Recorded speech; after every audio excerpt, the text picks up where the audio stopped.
in San Diego, California. The Diamondbacks continue their road trip as they take on the San Diego Padres on Jackie Robinson Day around Major League Baseball. It was 67 years ago that Jackie Robinson broke the color barrier in Major League Baseball, and all teams honoring Jackie wearing the number 42 here tonight. Hello again, everybody. Along with Bob Brenly, I'm Greg Schulte. Steve Berthume under the weather, so I'll take his spot tonight. Zach Greinke on the mound, BB, and he needs a good start. Yeah, he really does, Greg. It's been a disappointing start for Zach and for the Diamondback fans. In his two starts, he's 0-2 with an ERA just under 10. You look a little deeper into the stats, he's given up 16 hits and 4 walks, so that's a lot of traffic on the bases in his 10 innings of work. The good news is he's got real good numbers against the Padres, 6-1 lifetime with a 156. As far as the Diamondbacks are concerned offensively, two guys in the middle of their lineup really hit James Fields, talking about Paul Goldschmidt and David Peralta. Yeah, you really need these two guys to get it going. Goldie has had spurts of what we're used to seeing from Paul Goldschmidt. David Peralta, when he makes contact, has hit the ball extremely hard. Both guys with great career numbers against Shields. Hopefully they'll come through tonight. Should be a lot of fun. Big weekend of baseball. Usually a lot of Diamondback fans make their way over here to San Diego. Diamondbacks and Padres coming up. Stay with us. We'll be back right after this. Arizona Diamondbacks baseball on Fox Sports Arizona is brought to you by CenturyLink. Switch to CenturyLink Prism TV for an advanced TV experience. Learn more at cprismtv.com. Jack in the Box and the Jumbo Jack, a home run for your mouth. T-Mobile, get Major League coverage. T-Mobile has doubled its 4G LTE in the last year. And by your Valley Honda dealers, where you get more standard features for less money.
Arizona is brought to you by Chaz Roberts Air Conditioning and Plumbing. Choose Chaz.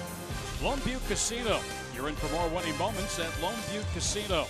Tire Pros for the best selection of Continental and General brand tires. Visit one of the 22 locally owned Arizona Tire Pro locations. And by Cox Gigablast. How will you live the gig life? Well, everybody's wearing 42 tonight, so maybe you're going to have to help me out a little bit here on all these players that wear number 42, but a pretty good pitching matchup to start things off here. Zach Greinke, James Shields, first of 3. We're back with the starting lineups play-by-play coming right next.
That's Jake Lamb. All the Diamondbacks, all the Padres, all Major League teams wearing number 42 here on Jackie Robinson Day around Major League Baseball. As the Diamondbacks continue this road trek, they started 1-2 in Los Angeles. Now 3 games here in San Diego before wrapping things up with 4 in San Francisco. Tough loss last night for the D-backs in LA with that big late rally by the Dodgers where they scored 5 in the 7th inning and beat the Diamondbacks by a final score of 5-2. Don't adjust your set. Those are the new LED lights here at Petco Park. It's like a disco in this place. Chip Hale, second year as the Diamondbacks manager. Here's how he will line them up tonight. Leading off and playing second base will be Gene Segura. As you get a look at those new lights here at Petco Park. Batting second in center field, Socrates Brito. Paul Goldschmidt at first base, batting third. David Peralta cleaning up out in right. It'll be Wellington Castillo behind the plate. Jake Lamb at third base, Yasmani Tomas in left, Zach Greinke batting in the 8 spot, and Nick Ahmed in the very comfortable 9 spot. Now let's go to Jody Jackson for a nice relationship between the two managers tonight. Chip Hale of the Diamondbacks, Andy Green, the former Diamondback coach with the Padres. Well, you're right about that, Greg. The guys go way back. In fact, Chip Hale first managed Andy Green in rookie ball, A-ball in Missoula, Montana, and Chip said, look, I knew from day one he was managerial material. He was so inquisitive about everything, and that's why he rose through the ranks so quickly after his playing career. You know, he managed through the D-backs organization, was the third base coach here, and worked on all the defensive alignments in the infield, the shifts, and did such a great job the last few years with the Arizona Diamondbacks. Now, Chip said he knows me a lot better as a manager than I know him, so maybe that gives Andy a little bit of an advantage there, but he said, look, he tries to expose teams' weaknesses, so that's what he expects from Andy Green as he faces him, guys, 19 times a year. And look, he said that's not easy either. He's my friend, and I root for him, but not tonight. Yeah, you get a lot of those personal up-close relationships, BB, but you got to work through it. And once they take the field, boy, it's all hands on deck. Yeah, good friends in the afternoon and after the ball game, but during the ball game, you're on the other side of the field, and I hope you lose badly. But you're right, great relationship between these two guys, and Yeah, you think about it, Chip Hale and Andy Green, both guys that maybe talent-wise weren't going to have much of a career, but they kept their eyes and their ears open, and they used every resource available to learn as much as they could about the game, and here they are managing in the big leagues. Well, they call him Big Game. James Shields, he'll get the ball tonight for the San Diego Padres. He's made 2 starts. He's 0-2. He hasn't pitched that poorly. 6 innings against the Dodgers, 7 in his next start at Colorado. Gave up 3 runs, 4 runs. But he's a workhorse. He'll work you 200 innings per season. 9 years in a row he's gone over the 200 inning mark. He should have a saddle on his back the way they ride him. There's Gene Segura stepping into the batter's box, and we're underway with a ball outside here at Petco. 7:40 start.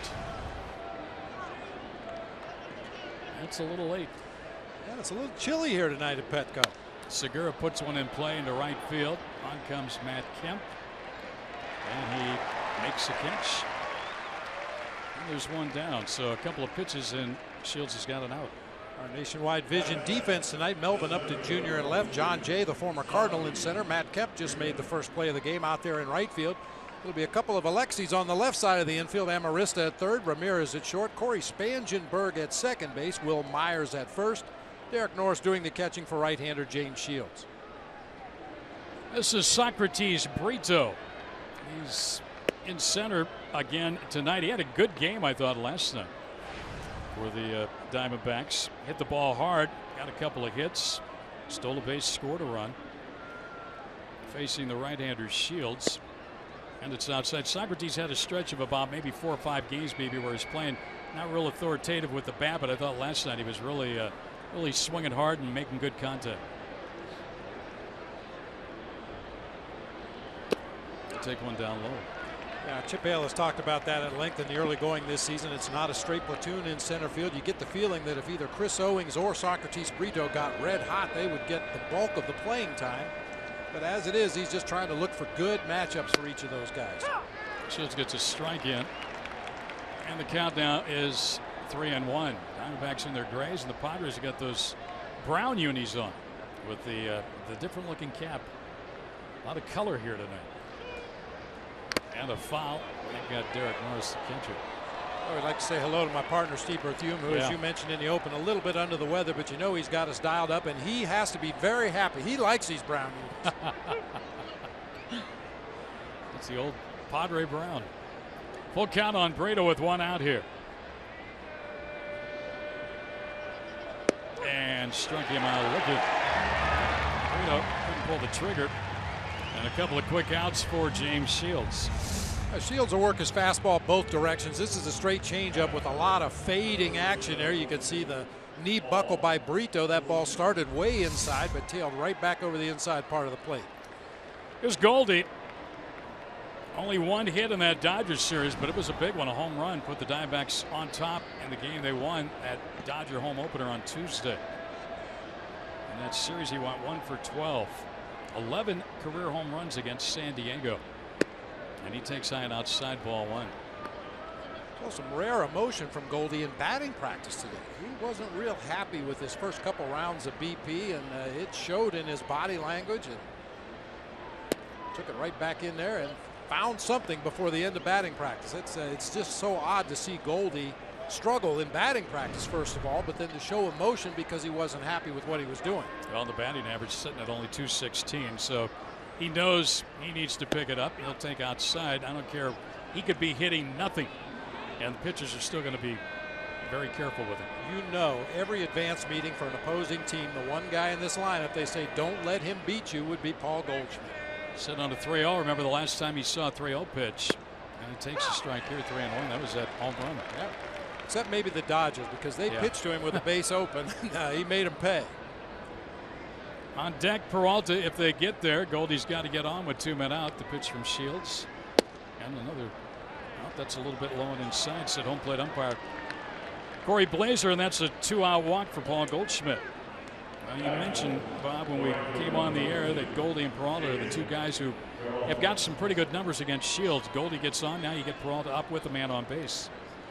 It's ideal. I mean, this is the way Chip lines him up against a right-hander anyway, with Peralta hitting behind Goldie. But you've got your 2 hottest hitters against an opposing pitcher back-to-back in the lineup. You'd like to get somebody on base in front of those two guys, but hopefully some pressure here with 2 outs in the first. Peralta 1 for 9 in Los Angeles, and he bunts in the air, but it's foul, third base side. Well, with that shift on, David, we've seen him attempt to bunt once or twice this season. Trying to beat that shift, he fouled that bunt attempt, and now he's in the hole 0-1. Amarista, the shortstop, is way over, almost toward the second base bag. So Peralta's got a wide open spot there, as you see on the infield on that left side.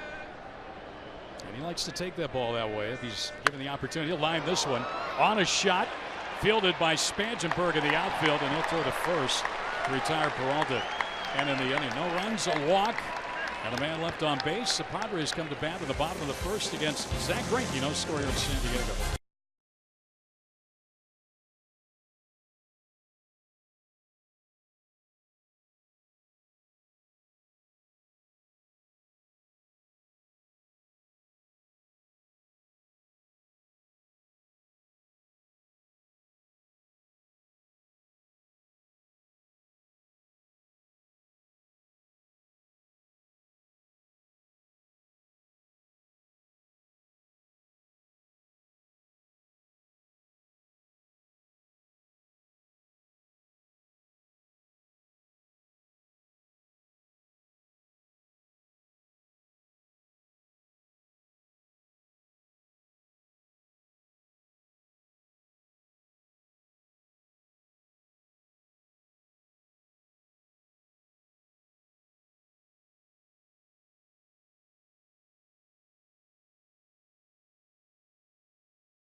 Padres come to bat now in the bottom of the first inning. There's Andy Green, first season as the manager of the Padres. What's he got for a lineup, Edie? Well, here's how he's going to line them up tonight. John Jay will be out in center field leading it off. Will Myers at first base batting second. Matt Kemp, the veteran, in the 3-hole playing right field. Melvin Upton Jr. playing left field. Derek Norris doing the catching. Corey Spangenberg at second base. Alexei Ramirez at shortstop. Alexi Amarista at third base. And James Shields on the mound. They've got a lock on the Alexis. Huh? Yeah, you know, we just got done playing the Dodgers. Yeah. We had 2 Yasmanis, one on either team. This time the Padres have both the Alexis. Here's the former Cardinal, John Jay. He takes a pitch outside from Zach Greinke, and you see his numbers on the season. Very un-Greinke-like. Look away. Yeah, he's got about 30 more starts to whittle those numbers down to where we expect them to be by the end of the season. Jay hits one into center, pretty well struck, but Burrito's got a beat on it, and he'll haul it in for the out one away. Let's take a look at the defense for the Diamondbacks tonight. Burrito flanked by Tomas in left, Peralta in right, Lamb, Ahmed, Segura, Goldschmidt. That's a good infield. Castillo catching Greinke. A really good defensive infield, and for that matter, Socrates Brito has shown some Gold Glove tendencies out there in center field. He really takes good lines to the ball, has great speed. It would behoove the Diamondbacks pitchers to throw quality strikes and let their defense work behind them. Will Myers, the first baseman at the plate, and he takes a strike on the inside corner. Greinke gets ahead of him. This guy's playing all over the place with San Diego. First base now, played center field. When he's healthy, he's a good ball player. Problem is, he spends a lot of time on the disabled list. Former Rookie of the Year in the American League. Reaches out and hits it foul into the upper deck here. And Greinke ahead of the count 0-2. Well, when you're a starting pitcher, it's much unlike a position player. If you have a bad game, you get back out there the next day. A pitcher, Maybe you got to wait 4 days before you get your next start. Yeah, and you better have your head screwed on straight, because a lot of things can run through your mind while you're waiting to take the ball for that next start, as Myers fouls one out of play on the right side. You know, Zach Greinke's been around long enough, and he mentioned it earlier. One bad start, okay. 2 bad starts, I start looking for what's wrong, and hopefully he's discovered something in his delivery or his pitch selection that will help him here tonight against the Padres. 19-3 a year ago with a 1.66 ERA. And Myers will follow back. Myers in a short time just 17 games against the Diamondbacks, a 3.57 average, 2 home runs, 10 runs batted in. The long road trip that the Padres went on.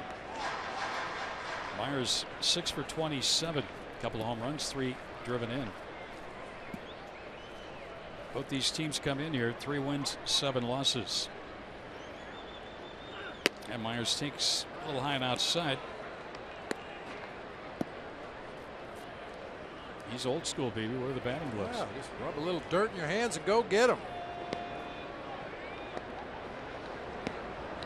Well, the problem over the course of a long season, guys take so much extra BP, they end up getting blisters, and sometimes the calluses break open and start bleeding.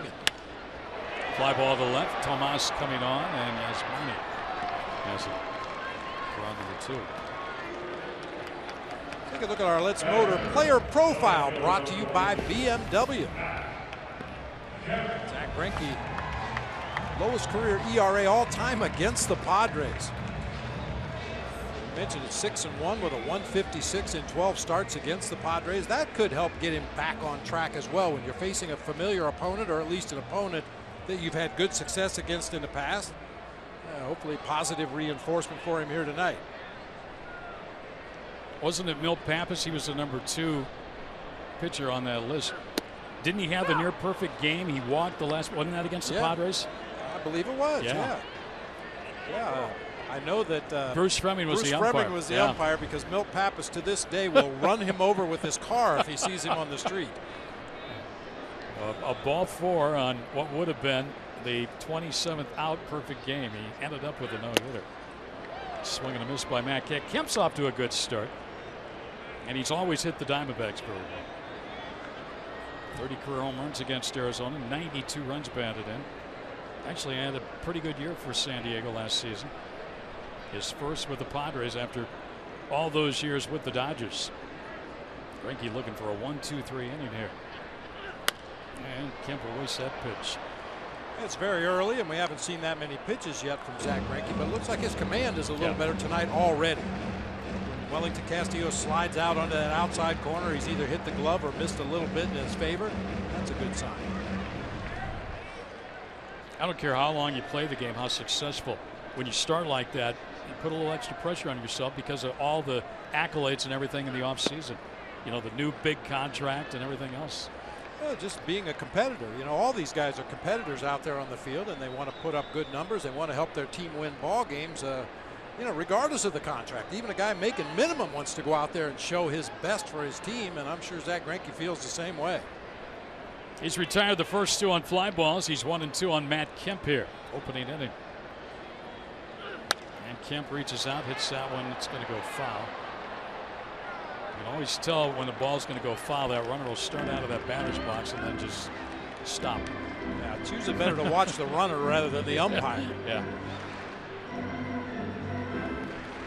Quite a few changes here at Petco this year. You know, cosmetic changes. You mentioned the new LED lights that turned it into a disco. Of course, a lot of yellow on the big board tonight because of the colors that the Padres are wearing. Kemp, another fly ball. This one for Brito. So Greinke with 3 fly ball outs here in the bottom of the first inning. Diamondbacks come to bat in the second, no score.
report as we head to the top half of the second inning. Hey, fans, a D-backs home run tonight means a free jumbo jack tomorrow at participating Jack-in-the-Box locations with the purchase of a large drink. So the Diamondbacks this inning will send up Castillo, Lamb. Well, the first pitch to Wellington is outside ball one. Diamondbacks have yet to get an RBI from their catchers this season, Castillo and Herman. Wellington came over last year in that trade with Seattle and really a lot of extra base hits, a lot of home runs batted in, and just hasn't gotten off to he had a great spring. Yeah, all he did was hit extra base hits in spring training. I think his first 12 base hits in the Cactus League all went for extra bases, but you flip the calendar over to April, it's been a tough go for Wellington up to this point. He's leading off here, trying to get on against Shields. 1 ball, 1 strike count. There's a high towering fly ball to left. Back of the warning track, back of the wall, and there you go. Number 1 for Wellington Castillo. His first home run, his first run batted in, and the Diamondbacks shoot on top 1-0 here in the second inning. Nice. He heard us talking about it. Not sure how the ball's going to carry here tonight. It's a very chilly evening here at Petco Park. The ball doesn't usually carry very well at night because of the marine layer that rolls in here, but Wellington got every bit of that high fastball. Melvin Upton Jr. with an effort to climb the wall, but you know what that means, fans. Jumbo jacks tomorrow. That's the 4th home run given up by Shields. He gave up 3 in his last start in Colorado against the Rockies. So 1-0 D-backs. And now Jake Lamb. We have here in the TV booth, Greg, what we like to call the fast food trifecta. Okay. You get tacos for 5 runs. You get a jumbo jack for a homer, and you get half off your pizza tomorrow if they win. So that's a nice combination. One for the trifecta tonight. We got 1 leg of it. 1-1 on Jake Lamb. Lamb's got a home run this year. 6 runs batted in. He's been stinging the ball. The average only at 258, but he's hit some balls hard that have been caught. They play a shift on him. I don't know if we'll be able to get a look at it because Jake's got a firm grip with that right hand on the knob of that bat. He uses what they call an axe handle knob, and it is exactly what it sounds like, kind of a slanted knob on the bat. It's recommended for guys that have had the hamate surgery at the base of their hand, and for Jake Lamb, that's his bottom hand, and it allows his hand to fit more comfortably on the bottom of that bat. I went down the field before the game today and picked it up. It does feel very comfortable. Yeah, you can see it right there. A little different look. Shields will miss inside. Shields last year gave up 33 home runs. 26 of those were solo home runs. 7 of those were 2-run homers. I know you remember when Schilling gave up, what was it, 30 or 29 home runs that one year, and most of them were all solo home runs. You know, it's been said many times in the great history of this game that the good pitchers give up home runs, but the really good ones give up a lot of solo homers because they don't walk guys, they don't give up a lot of base hits in front of those solo bombs. Full count on Lamb after the leadoff home run this inning by Castillo put the Diamondbacks on top. On the payoff pitch on the way, and a ground ball hit into that shift. Long throw here coming to first base, and Lamb beat it out. A good hustle down the line by Jake Lamb, and he beat the throw. That's a long throw for the infielder. Boy, it really is, and we know Andy Green is big on these shifts and may have to adjust this particular shift. That's a long throw right there from shallow right field, and he even had to move to his right to get to that ball. Good job by Jake to bust it out of that batter's box. He knows they're playing a pull shift on him, but didn't take anything for granted. He's able to leg it out. Corey Spangenberg, the second baseman, saying, man, I must be playing third base with that throw length. All right, here's Yasmani. Here's another guy the Diamondbacks need to get that bat going. Hitting only 174. Yasmani does have 4 runs batted in. No shift for him. They give him some room in left center. And Shields will miss outside, ball 1-1-0. Right now, Shields not throwing a lot of strikes for the first pitch. 1 out of 7 first pitch strikes. for some more aggressive swings. You get ahead in that count, zone him in, look for one pitch in one zone. And 2-0. He's got a very interesting windup out of the stretch.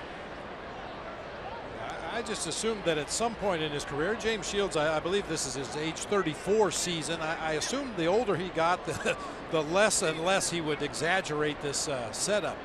And I guess he has a little bit. He used to really bend over at the waist and has a little dipsy-do he does with his glove. Padres should get 2 here. Amarista, Spangenberg, and then on to Myers, and that's a double play. Get into by Tomas.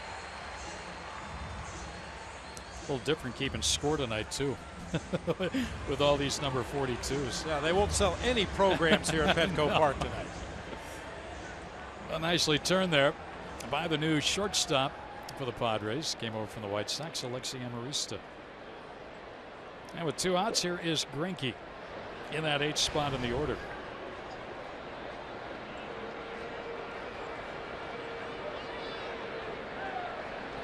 And a tapper back to the mound. Shields fields awkwardly, but gets the out at first. And that's it. But Wellington Castillo has given the Diamondbacks a lead on his first home run, his first run batted in.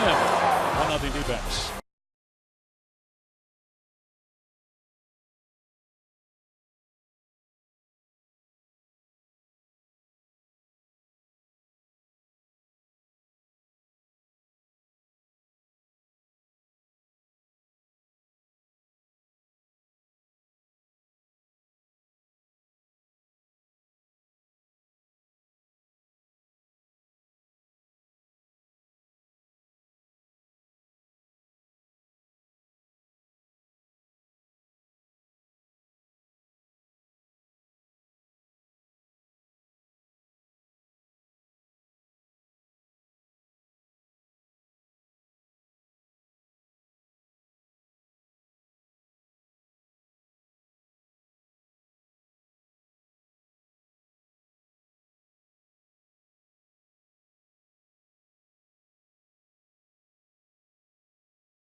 Of the season, the timeless moment presented by Coors Banquet.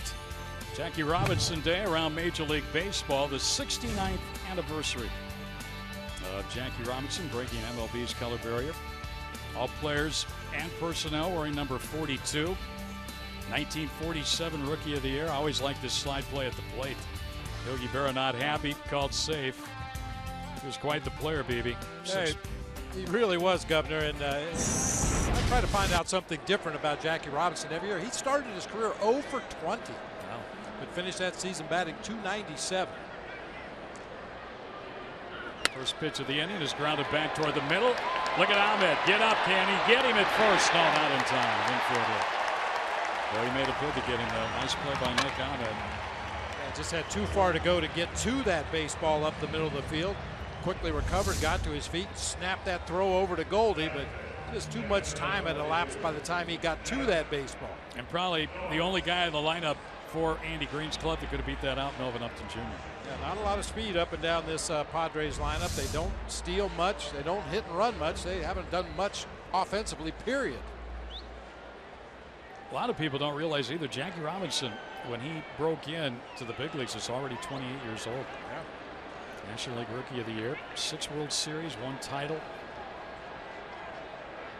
In 1949, he was the National League MVP and batting champ. So Greinke with a base runner down. There's a foul ball lifted out of play by Derek Norris, the catcher. Yeah, we're all very fortunate that Jackie Robinson chose baseball, Yes. or baseball chose him. This is a guy that was a 4-sport star in college. He was an All-American in football, an NCAA champ in the broad jump in track and field. Yeah, the college was UCLA. Yeah, twice led his conference in scoring in basketball, and reportedly very good at tennis. Could have played any sport he wanted to. And he chose the really tough path, Major League Baseball, but look what he did. Norris off to a slow start. Last year, his first season with San Diego, Derek Norris had 49 extra base hits, the most among catchers. And he swings and fouls one back. Yeah, not only was Jackie the first African American to play Major League Baseball, he was the first African American TV analyst. Did some games for ABC Game of the Week back in 1965. He died at a very young age, only 53, suffered from diabetes. How about this? He went to John Muir High School, and they had an all-star tournament, the Pomona Annual Baseball Tournament, and he made the all-star team at that baseball tournament along with Ted Williams and Bob Lemon. How about that? Two fellow future Hall of Famers. Ted Williams, San Diego native. Yep. Greinke with a 1-0 lead here. His battery mate gave him that lead. Wellington Castillo with a home run. Upton, who can run, takes his lead. And a dribbler off the end of the bat. That will stay fair. Goldie will pick it up. Race back to the bag to get Norris for the out. I like the way he approached that ball, too. He didn't go with it with just the glove. I mean, he had that hand there in case that backspin played a trick on him. Yeah, Norris cued that ball right off the end of the bat. Had a lot of side English. Looked like it might go foul, but because of that spin, it actually came back farther into fair territory. Really used two hands, trapped that ball in the glove, and won the foot race to the base. He is so fundamentally sound. He really is. I mean, you know that error in Dodger Stadium when the ball just kind of popped out the webbing of his glove and he took a swipe at it, you know that probably eats at him really bad. He is a perfectionist. So a runner in scoring position with one out now for Corey Spangenberg. This young man in a brief career so far. There goes Upton to third. The throw by Castillo. Have a night, Wellington Castillo. He nails Upton at third base.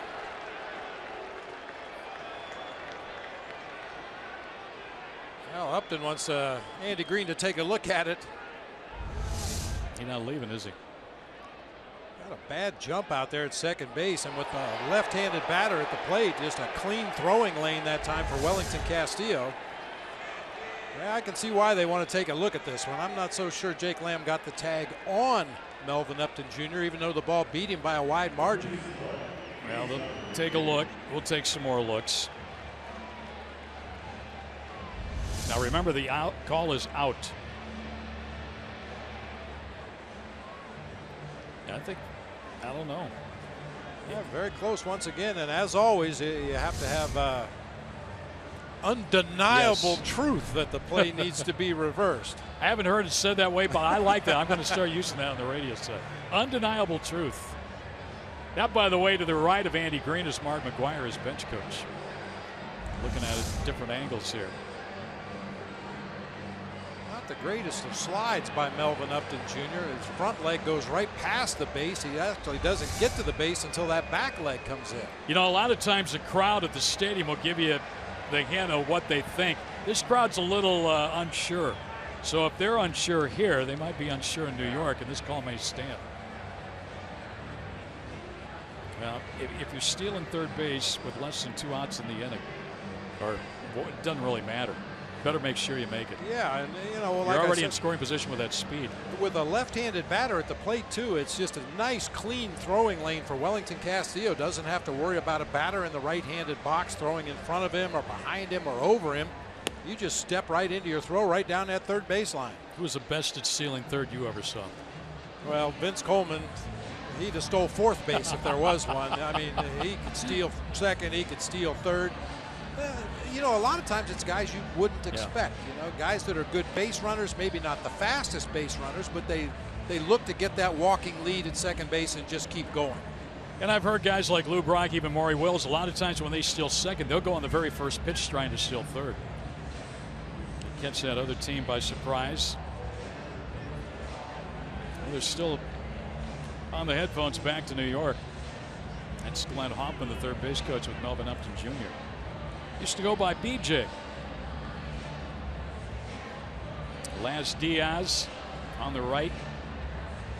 And the crew chief, Jeff Nelson.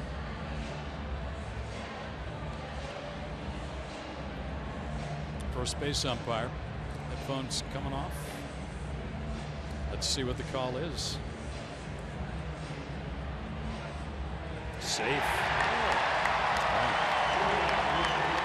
Almost they had that look that a lot of the fans here didn't get because they were undecided here. Keep in mind, back at headquarters in New York, they have more angles than we're able to show you here at the ballpark, so perhaps they had an angle that showed it a little better than we had.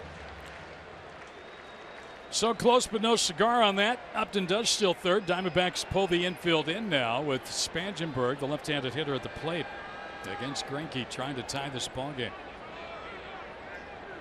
And a ground ball to first. Goldie's got it, comes to the plate to Castillo. They get Upton hung up, and the throw to Lamb. They tag him out and don't risk the throw down to second. So they get the out at the plate. 3-5. This is a phenomenon we've seen a lot in baseball over the years. The runner gets trapped in a rundown and suddenly becomes a coach. He's waving the other runners on. I think everybody's well aware of what they're supposed to do, but Melvin Upton felt the urge to let the runner at first base know to go ahead to second. Unfortunately, because of the rundown, nobody at the bag at second. So Spangenberg moves into scoring position with 2 outs. And I'm guessing Spangenberg probably didn't even see him waving him. He's just trying to get to first base, and his coach down there will let him know what to do. Here's a longtime American leaguer with the White Sox, Alexi Ramirez, and he hits one into the hole, and that's on through into left field, a base hit. Tomas up, and here comes the run to the plate, not in time. It gets by Castillo. The runner goes down to second. The Padres have got their first run at home this season, and they've tied this ball game at 1.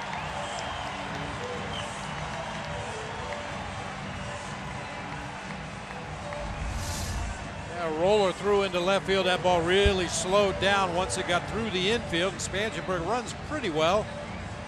Throw was up the first base side, and Zach Greinke standing out in the middle of the infield, not backing up the play. He's 7 on Tomas.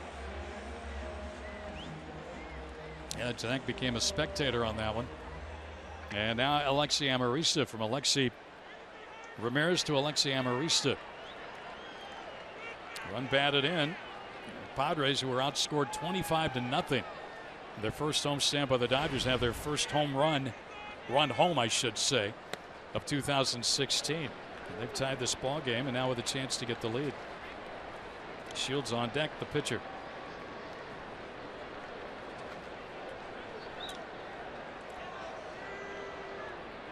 So staying in that rundown long enough, getting tagged out at third. Gets the run home. That off the glove of the pitcher. Going to be a tough play, and they won't make the play. Segura knocked it down. Everybody's safe first and third. Greinke made an attempt to get that ball. It went off his glove.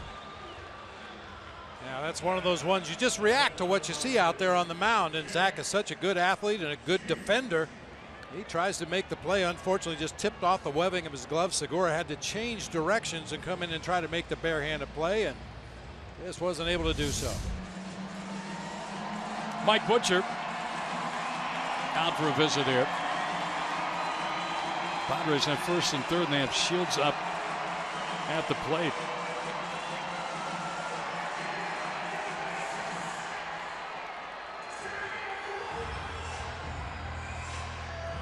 The Padres have broken through here with a run to tie the ball game, and Shields trying to give himself a lead.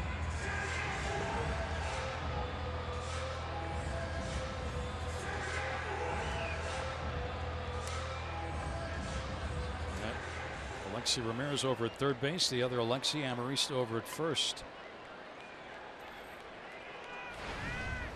3 hits now for San Diego off Greinke. in this inning after a 1-2-3 first and a run. First one to Shields, and it's a strike call.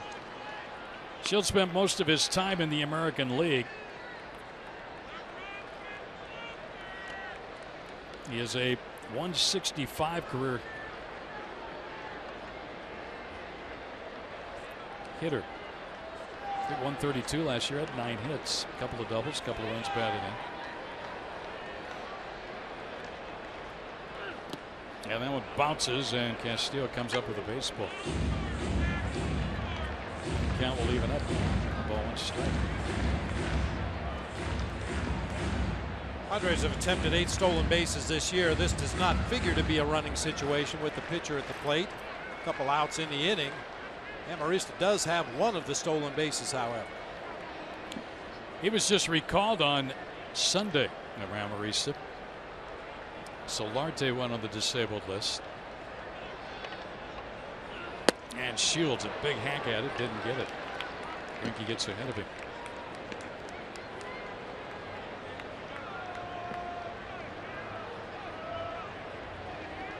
Greinke has thrown 26 pitches up to this point. 20 of those have been strikes.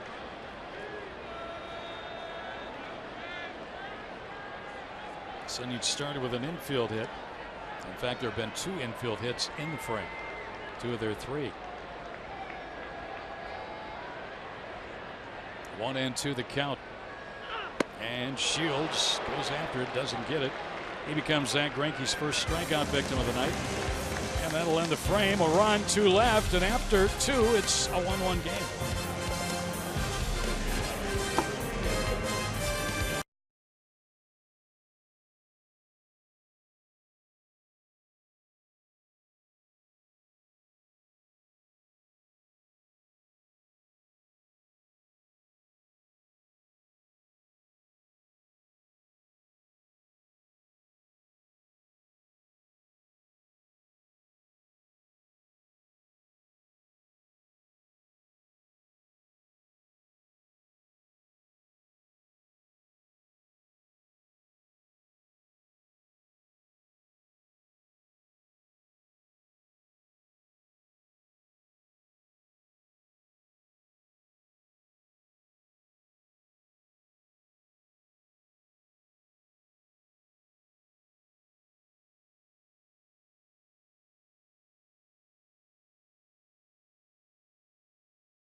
Backs 3-2 up to this point, top of the 3rd inning. It's time now to take a look back in history, presented by Geico. Padres manager Andy Green, June 12, 2004. One up in the air, then Bank Run Ballpark right down the left field line for his first career home run, scoring Juan Brito ahead of him. You see Scott Harrison waiting to take the at-bat right there. Back in the days when everything was purple and teal. Juan Brito, there's the name of it. That was his first ever at bat. How about that? Good shit for Webby in that ball game. We're tied at 1 here. There's Andy down his first season. I guess he just overwhelmed the San Diego front office in his interview for a manager. There were some other people that many around baseball thought would get the Padre job, but it was Andy who impressed, and here he is in his first big league season as a skipper. There's a strike to Nick Ahmed, who's loving hitting 9th.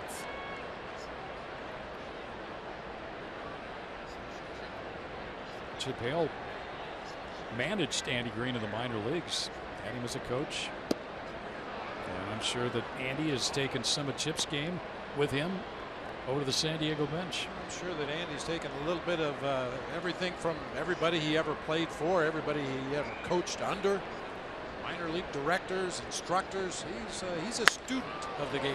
There's a leaping grab by Spangenberg to rob Ahmed of a hit to start the inning. Nick came into this game in the number 9 spot of the batting order, hitting .360.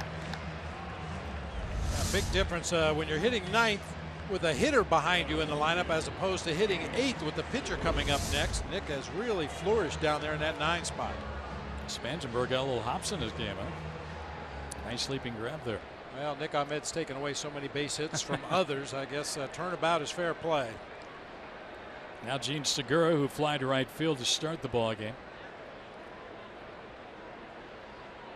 I don't know how you feel about this guy, but every time he goes to the plate, I expect him to get a hit. Or at least hit the ball hard somewhere. Yeah. Even his outs have been hard hit. Had a heck of a spring. First year Diamondback, came from Milwaukee. Off to a terrific start. And a ground ball to second. Spangenberg's got this one on the ground, throws him out, 2 quickouts. Well, if these 2 pitchers get in a rhythm, BB, this one could fly by pretty fast. Well, they're certainly capable of that based on their track record, their histories in the major leagues. Both these guys have been known to work deep into ball games and limit the opposition's offense. A little bit of a rough inning there for Zach Greinke in the 2nd inning. Threw a lot of pitches to get 3 outs. Brito struck out looking his first time up on a 3-2 pitch. And Shields starts him away, ball 1.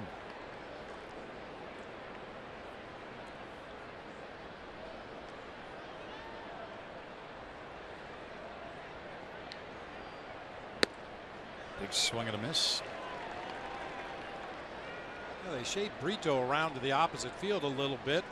John Jay in center field, several steps over toward the gap in left center field, and Matt Kemp way off the line in right field. A lot of room down in that corner for Brito. Back toward the middle. Ramirez Alexi throws him out at first. And that will end the inning easily for Shields. Greinke back to work. He's got the top of the order to deal with in a 1-1 game.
Top of the order for the Padres to get Zach Greinke. While we have a moment here, let's take a look at our Valley Honda key to the game tonight.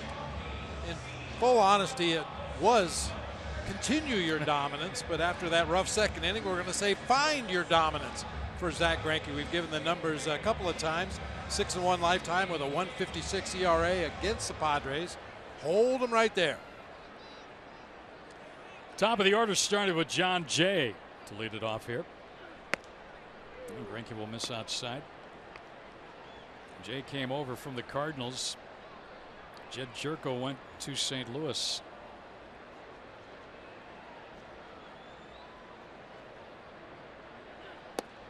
Down low, Greinke falls behind him. J.A. 287 career hitter. Last year he had 210 in 79 games. Was injured. Hit 303 in 2014. Hit 305 in 2012 for the Redbirds. The University of Miami. And he fouls one backhand out of play.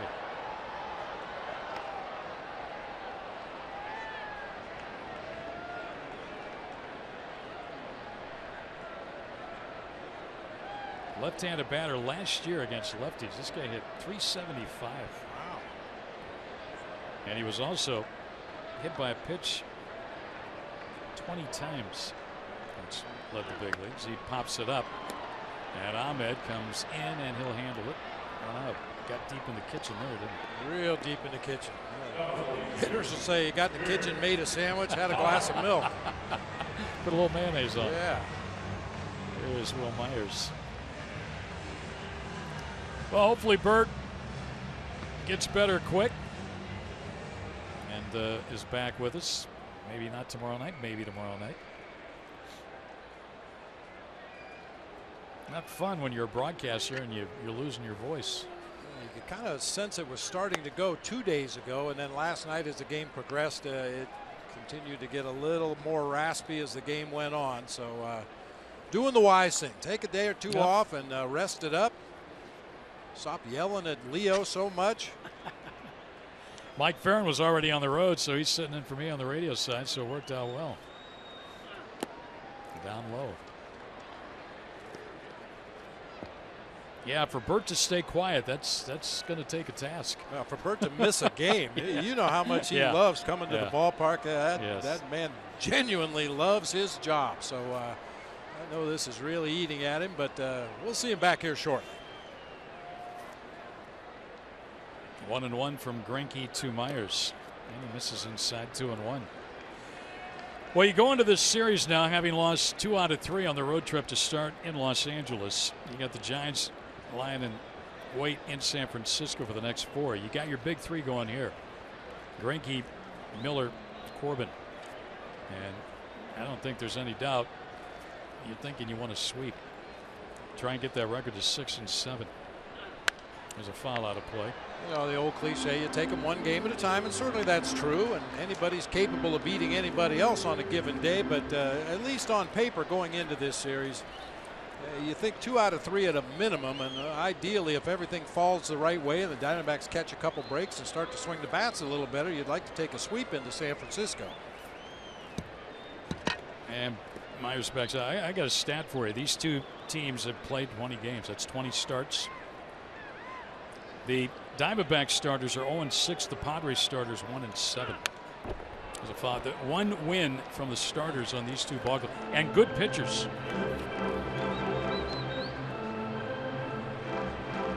And when that happens, that puts pressure on that bullpen.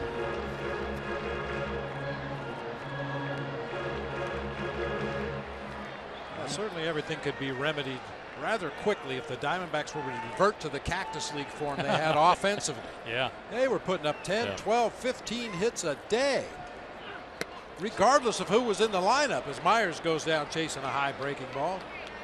Well, and you know what it's come to now too, BB. They came out of the spring. They're actually hitting the ball pretty well. As we take a look at the strikeout here. But they came out of the spring. They were scoring runs, probably enough runs to win some of the ball games they didn't win. But now the bats are starting to silent a little, go silent a little bit. Yeah, really, and I don't think we look at that enough over the course of a season. How do things come together? If your offense is sputtering, but your pitching is on top of their game, sometimes you can win 1-0 or 2-1. That's hit deep by Kemp, straightaway center. Rito's there though, and he's got it. And that will end the inning. So Kemp gave it a ride. That's it. It's a 1-1 ball game. Wellington Castillo gave the Diamondbacks their run with this second inning home run, his first of the year.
this season. Be sure to get tickets Saturday, April 23rd. You can get the A.J. Pollock bobblehead, courtesy Arizona Sports 98.7 FM. Saturday, May 14th, the D-backs Star Wars t-shirt giveaway, courtesy of Cox Communications. Then on Memorial Day weekend, you get the D-backs pool bag and the D-backs barbecue apron. Visit dbacks.com, see the full promotional schedule. James Shields starting to roll a little bit. He gets strike one on Paul Goldschmidt. Always get a lot of Diamondback fans over here to San Diego. Yeah, nice drive across. Spend the weekend in San Diego. Goldie to left, but Upton's back and has it for the out window. Goldie had walked his first time up. It's a nice downtown ballpark here. Lots of hotels and restaurants. And shopping. And places you can get an adult beverage. Gas lamp district right next to the ballpark here. Yeah, a lot of these fans, they make a day of it. Yeah. Head on over to Coronado for the day. Come watch the ball game at night. David Peralta grounded out to the second baseman in the ship first time up. And Shields will miss low ball one. Diamondbacks have 2 hits. Padres have 3.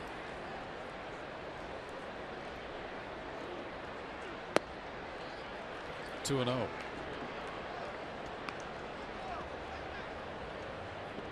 Diamondbacks lead the all-time series with the Padres. They've won 167. The Padres won 50. And both teams have dominated on their home field. Ball 3 inside. The Padres are 93-66 here. 27 games above 500. But the Diamondbacks, baby, in Phoenix, 44 games above 500. They're 101-57. Wow.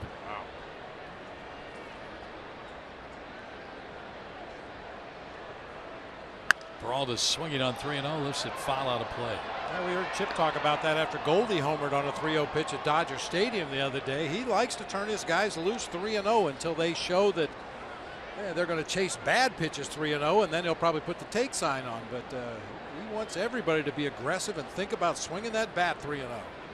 He walks ball 4. Did Roger ever give you the green light on 3-0 very often? He didn't give me the green light ever.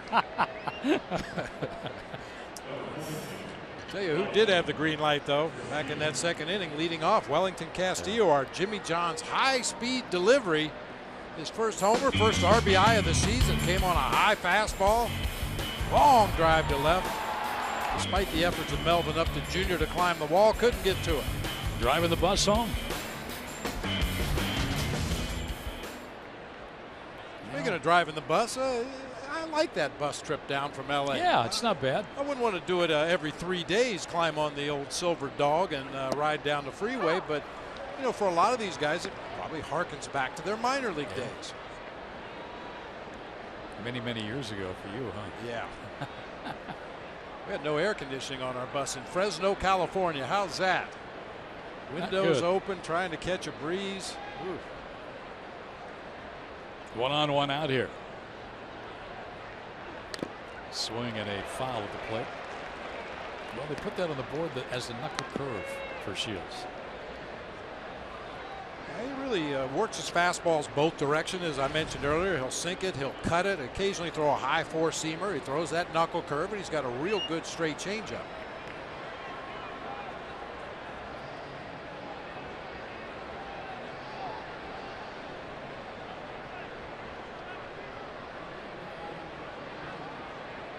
Ball away. Shook off the curve and the changeup. Probably has some cutting action to it. Way out of the zone away. And Shields overthrew that one.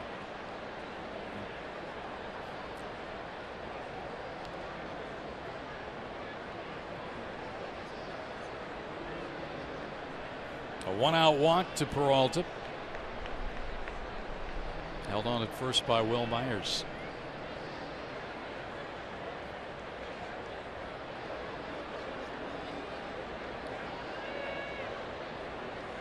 Crowd kind of quiet. Changeup. See all 4 fingers wiggling. That's a straight changeup. And he got it. Swinging.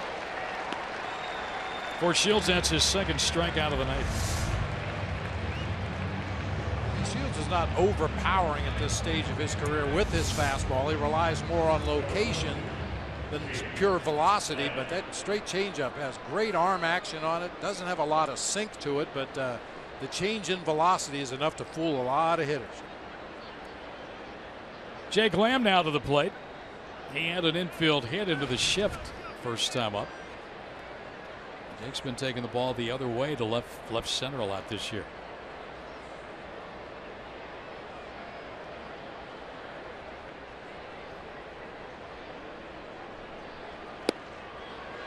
Change up again.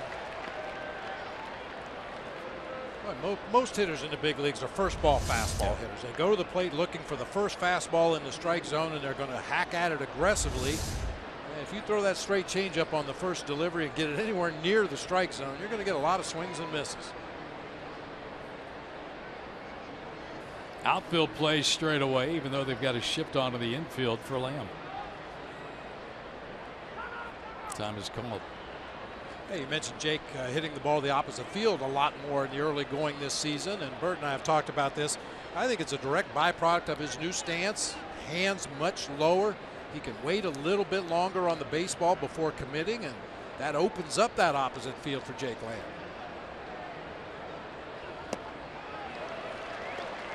Back-to-back change-ups to jump ahead 0-2. Now, is there any reason to throw him anything else? Maybe just for a look-see. You know, there used to be a saying you never throw the same pitch 3 times in a row. I never really agreed with that. If you've got a really good straight changeup or a really good breaking ball or a really good fastball, why not keep throwing it? I'm going to try to bounce a curveball here.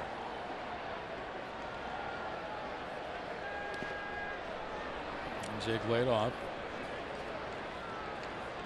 And that was the slower curveball, 68 miles an hour that time from James Shields. He got Jake Lamb out in front of 2 straight changeups, so he took something off his curveball that time as well.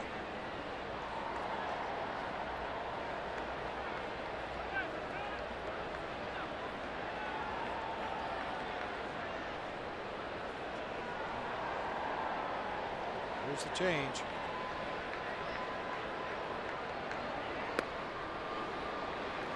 You notice Derek Norris, when he gives the signs, not to get too graphic here, but you're always told to keep your hand right up in your crotch, so the first base and third base coach can't steal the signs. But occasionally he lets his fingers drift down. And back in my managerial days from the dugout, sometimes you could see those fingers come out the bottom and steal signs from the side. But that time he hit it a little bit better. Threw everything but the change up there. Fastball in and away, curveball. 52 pitches thrown by Shields. Change up upcoming.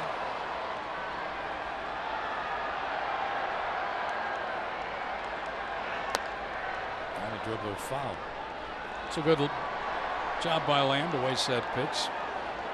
And if you're James Shields, after getting him way out in front of the first 2 changeups, he got a piece of that one. So now maybe you turn it around. Okay, I've thrown him everything soft in this at bat. Changeups, slow breaking balls.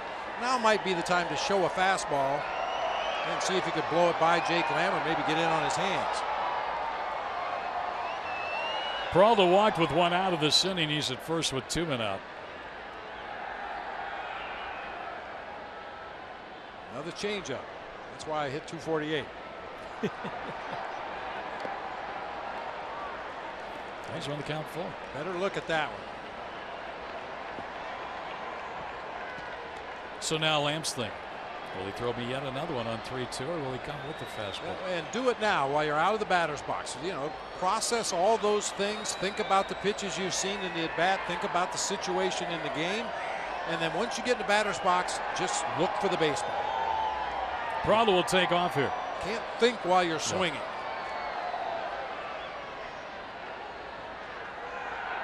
And he walked him. Norris can't find the baseball, but now he tracks it. And that was good at bat by Jake. Yeah, real good at bat. Yeah, you fall behind 0-2 to a tough pitcher.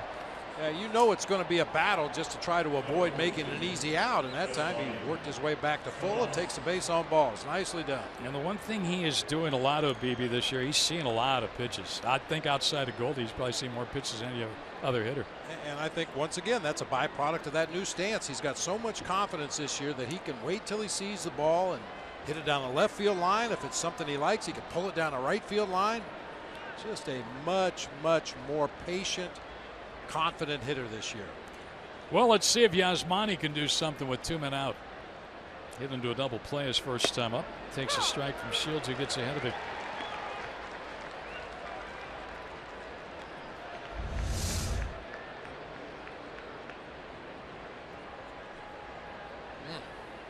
Called a strike by Corey Blazer.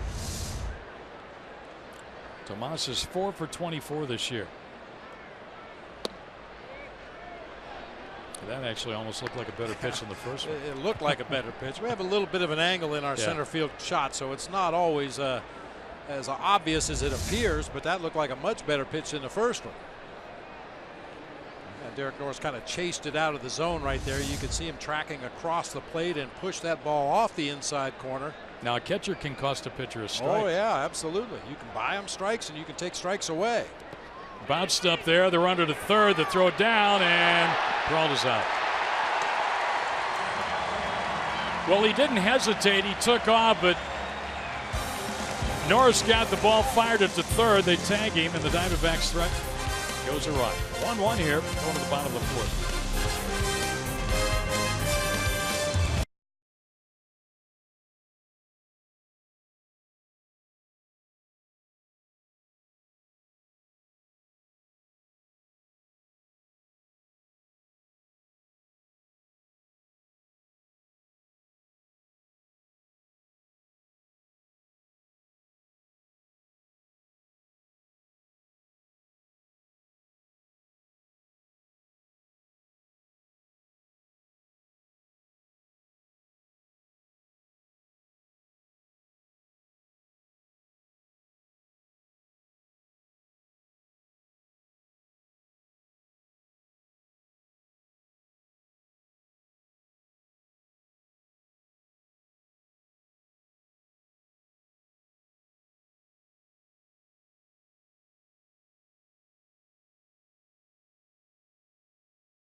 Express, presented by Cox Communications, has returned and ready to take you to a Diamondbacks game. Stop by this month's participating Cox Solution Store in Phoenix on Bell Road. Enter for a chance to win 2 seats on the Fan Express bus. Receive round-trip transportation for the Diamondbacks game April 30th. Registration ends April 25th. For more information, visit FoxSportsArizona.com. Yeah, we tried to encourage him last year to make a road trip over here to San Diego. That'd be great. Yeah. Nice. I like that drive. Yeah, it's not that far. There's a dribbler up the first base line, but foul here by Melvin Upton Jr. Get those white sands when you get out of Yuma. Then when you get into California, get a little closer to San Diego in the summertime, you start getting that breeze. Diamondback fan right there. Made the trip. Got the new cap on.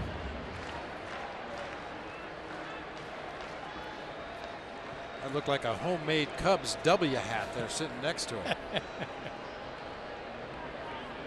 They did not play well today. They got beat by the Rockies. Playing well right now. Cubs made 3 or 4 errors in the ball game. Colorado won 6-1.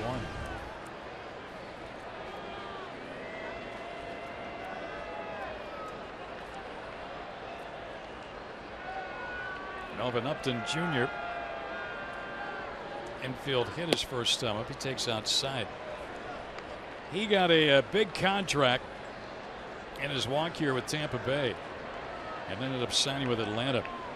They couldn't wait to get rid of him. 5 years, $72.5 million. And he still is under contract through 2017. Making $15.4 million this year. Pretty good ball player at one time for Tampa Bay, but boy, he got to Atlanta. He couldn't buy it yet. Yeah, he really started to mess with his approach there at the plate, his stride. We had some shots of it. It was just a discombobulated mess in that right-handed batter's box, and you know it had to get between his ears at some point. He skies one into right center. Socrates Brito, David Peralta. Look out, guys. And Peralta made the catch for the out. Talk, talk, talk. Yeah, I think Peralta's telling Brito he didn't hear him. As a general rule, the center fielder is the captain, if so to speak, of the outfield. It looks like Brito's calling for it, maybe just not loud enough for David to hear right there. Fortunately, Peralta's able to come down with the ball. No harm, no foul, but we know these guys can talk. We hear them in the clubhouse and on the buses and on the planes. They can talk. Some guys who've got the real shrill whistle will get that whistle going. He needs your the train whistle. Yeah. There's a swing and a miss here by Derek Norris. Yeah, hopefully we get to use the train whistle a few times. Yeah, tonight. that'd be kind of nice. That final out, by the way, where Peralta was out at third, it was not a caught stealing. It was just a 2-5 trying to advance on a ball that got away to end the fourth. Greinke gets a swing and a miss from Norris. Good pitch right there. 0-2. Zach has thrown 45 pitches. 32 of those have been strikes here tonight. Padres got their run in the second. 2-out hit by Alexi Ramirez. There's a shot to center. That's a base hit. That was on an 0-2 pitch. Yeah, way too good. Caught too much plate that time. He got Norris to fish for a couple of pitches off the outside corner to get ahead 0-2. Wellington goes back out there again. Unfortunately, that ball tails back to the middle of the plate. Derek Norris, he can hit. Yeah, he can.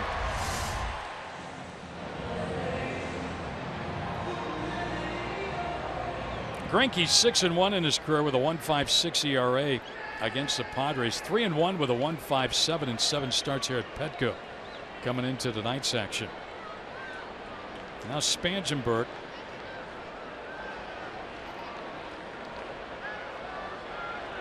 And he taps one down to first. Goldie will field. And fair ball, according to the home plate umpire, Corey Blazer, and the out recorded at first. And down to second goes Norris. That was close. Boy, obviously we don't have a great angle sitting up here behind home plate whether that was fair or foul, but it sure looked like Goldie reached into foul territory to field that ball. Right down the first baseline. And that's the umpire's call there. Oh, yeah. Yeah, not so sure about that one. Looking at it again. You can see Spangenberg pointing. Well, the Diamondbacks to take the out. Goldie's got a little chuckle going on with first base umpire Jeff Nelson.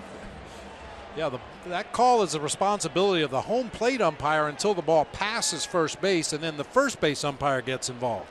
Sometimes the home plate umpire will look down for help if he's screened by the runner or doesn't get a good look at it, but that time Blazer called it a fair ball all the way. Ramirez takes low now. Ramirez swung at the first pitch and singled home the run in the second inning. Longtime Chicago White Sox shortstop. Pretty good player with the White Sox for a lot of years. Good defender.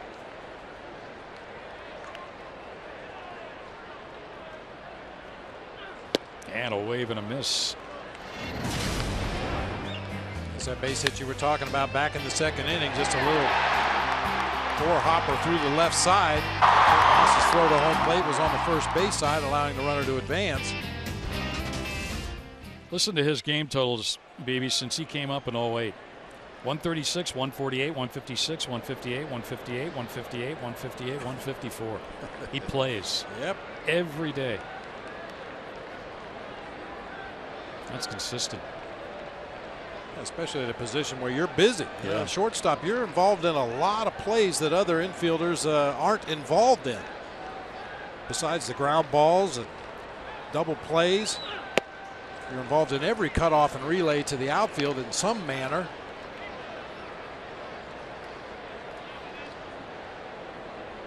He's a long, tall, skinny guy. He is.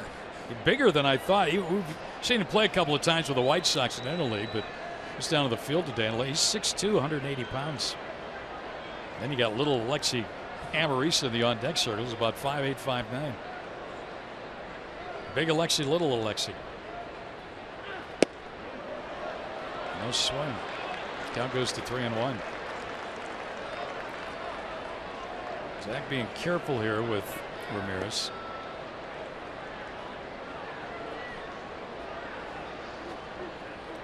All the hardware now. Huh? Obviously, he's got plunked quite a few times in his career with that big guard on that elbow arm area, that left arm. And he walks. First walk by Zach Greinke. And it comes with 2 outs, puts 2 on here for Alexi Amarista. Greinke's going to come in and visit with Castillo here real quick.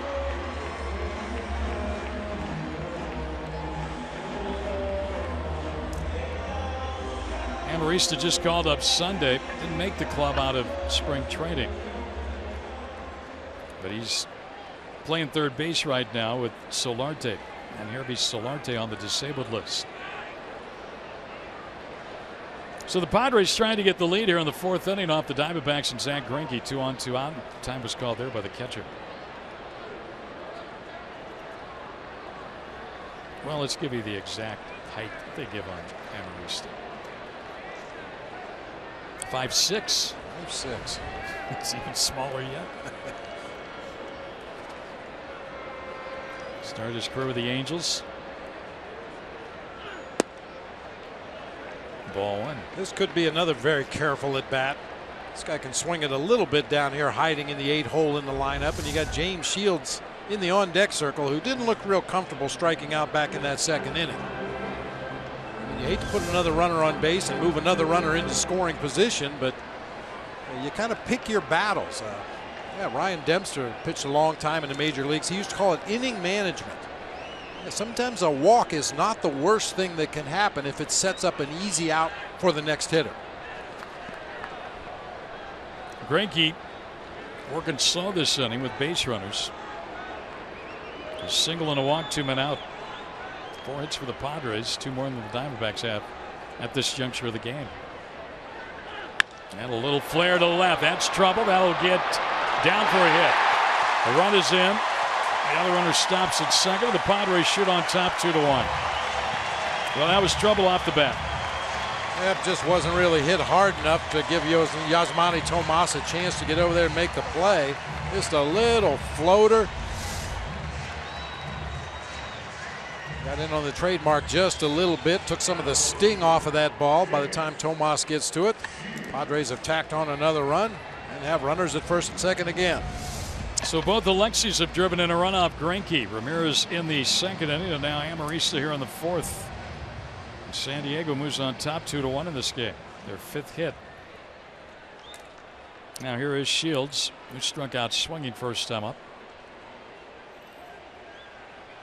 Greinke is fan 2 on the night. Swing and a miss here. Shields had his mind made up. He was swinging at whatever coming up on that first pitch.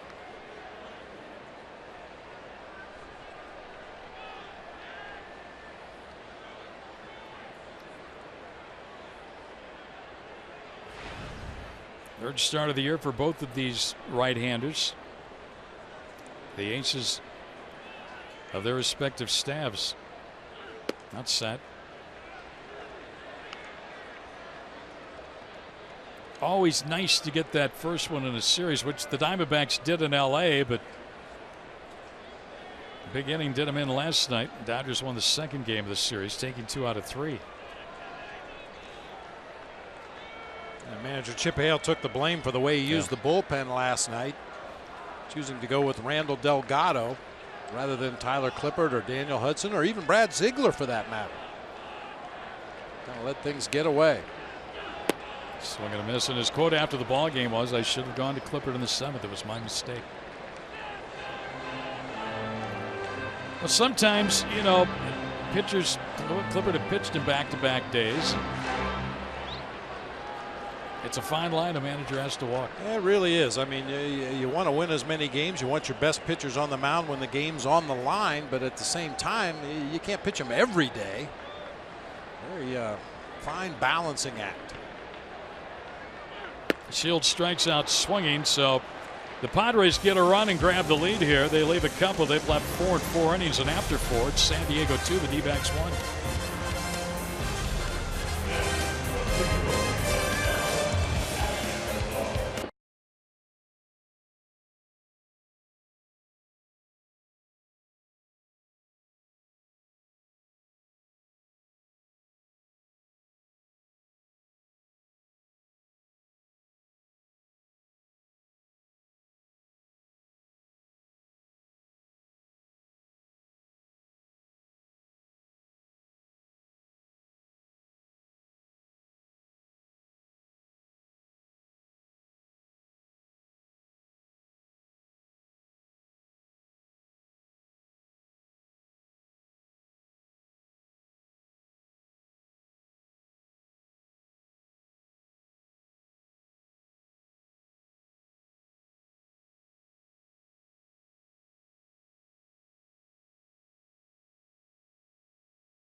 Tomas was at the plate when David Peralta was thrown out at third base, so he'll lead it off. Hey, fans, anytime the D-backs score 5 runs or more, Taco Bell is giving away 3 free tacos with the purchase of a large drink between 4 and 6 the following day at participating locations. Need some runs. Greinke and Castillo talk about it in the dugout in between innings, and the Padres just got the lead.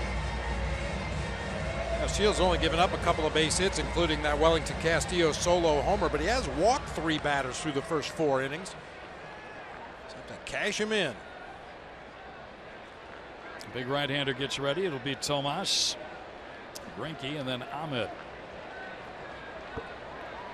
Asmondi's still looking for that first home run of the year. He had 9 last season. And I mentioned Shields last year, 33 home runs, given up 4 now this season. And he starts outside. He has not gotten very many first pitch strikes in today, has he? Not at all. He's fallen behind just about everybody.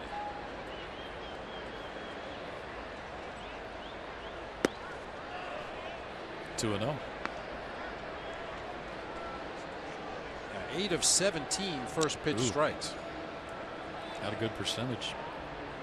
But he's only given up the 1 run, so he's worked around it.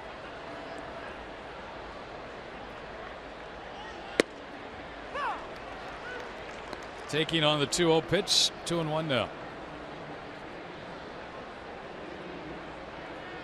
Tomas has 2 doubles, 4 runs batted in. That was early on in the season.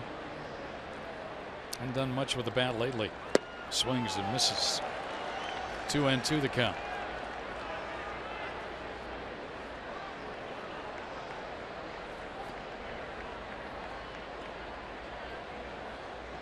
Waiting for something to spark the offense. Yeah. Jokingly talked about the Cactus League and the way the Diamondbacks swung the bat.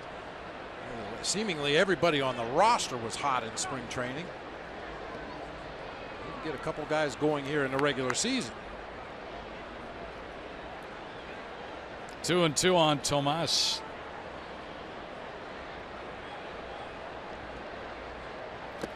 Got him. Norris will have to throw him out. He does. 1 out. Strikeout number 3 for James Shields. Well, winless no more. Atlanta and Minnesota both won tonight. On the same day. Yeah, how about about that? Minnesota won 5-4 at home over the Angels, and Atlanta beat Miami 6-3. They both started 0-9.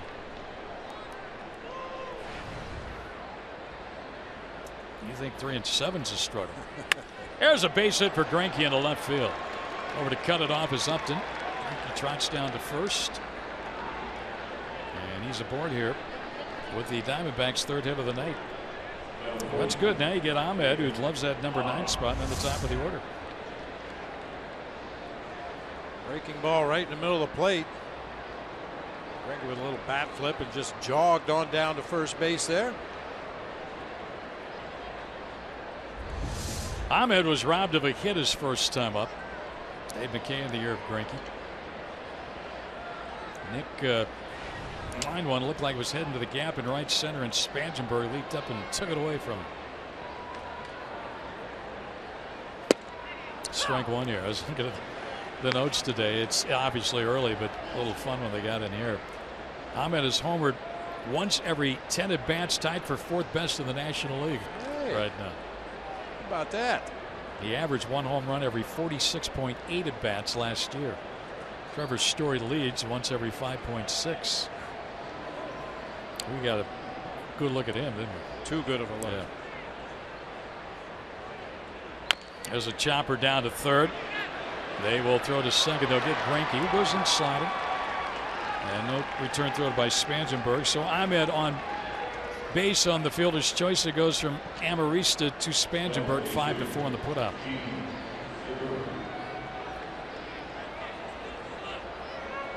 All right, time for a gapper here somewhere, BB, by Segura. Let's get that merry-go-round going.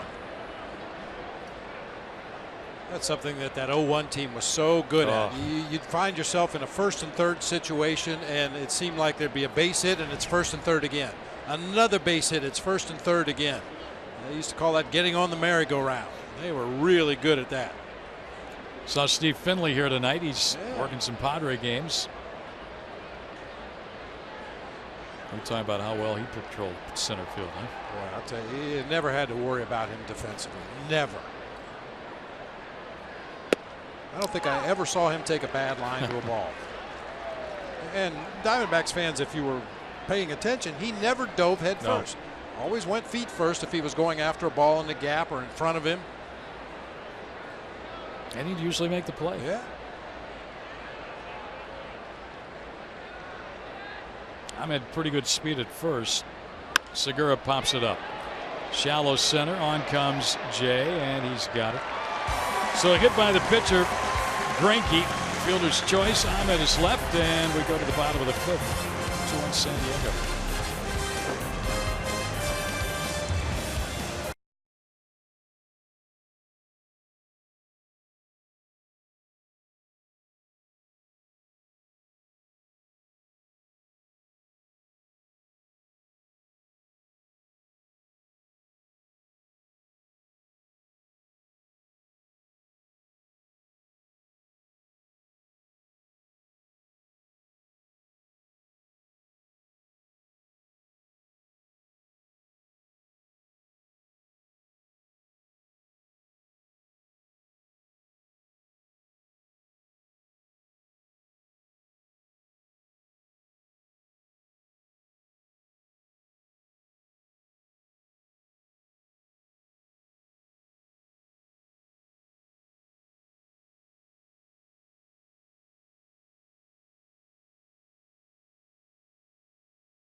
The fifth, that's where the governor parks the surfboard before the ball game out there. You know, Zach Greinke's given up 2 runs in this ball game, but they haven't exactly been knocking the cover off of it. An infield hit by Melvin Upton Jr. Another ground ball that finds a hole on the left side. Ball tips off the glove of Zach Greinke, not able to make the play anywhere. A little floater into left field that Yasmani Tomas couldn't catch up to. You can see the reaction by Zach Greinke, you know. I think sometimes a pitcher would rather see a line drive in the gap than a blooper drop in. Well, he knows Shields is on his game, so he's got to keep the score right where it is, 2-1 here in the 5th inning. He's got the top of the order and John Jay to lead it off. Jay's 0 for 2. Out to center and out to short. Strike 1. Zach is at 60 pitches on the night. That's a good number at 5 innings pitch, or 4 innings plus pitch.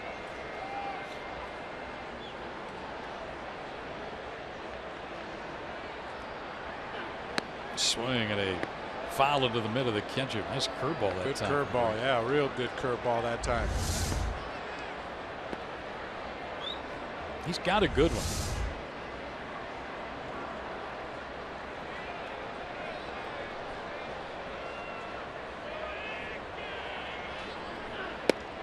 Ball inside. In this age of the hard throwers, and there are many, I still think it's fun to watch a pitcher basically operate on that plate as a starter, use all of his pitches, maneuver around the bat, and just pitch a game. We really saw that in the Cubs series. Yes. With Jason Hamill and Yep. Kyle Hendrick, Yep. 2 guys that aren't overpowering. There's a strike 3 down and in. And that was a good pitch right there. No way that Jay was going to hit that ball where it was located. If you don't have that overpowering fastball, you've got to rely on guile and movement, moving the ball in and out, up and down, changing speeds. The best ever for me was Greg Maddux. Yeah, no doubt about it. At the end of his career, he didn't really have much fastball at all anymore, but he knew how to get guys out, knew how to let guys get themselves out. You had his number, though. Well, if you get somebody on, you could really get into his head with the running game. That was probably the only weakness in his game, was holding runners.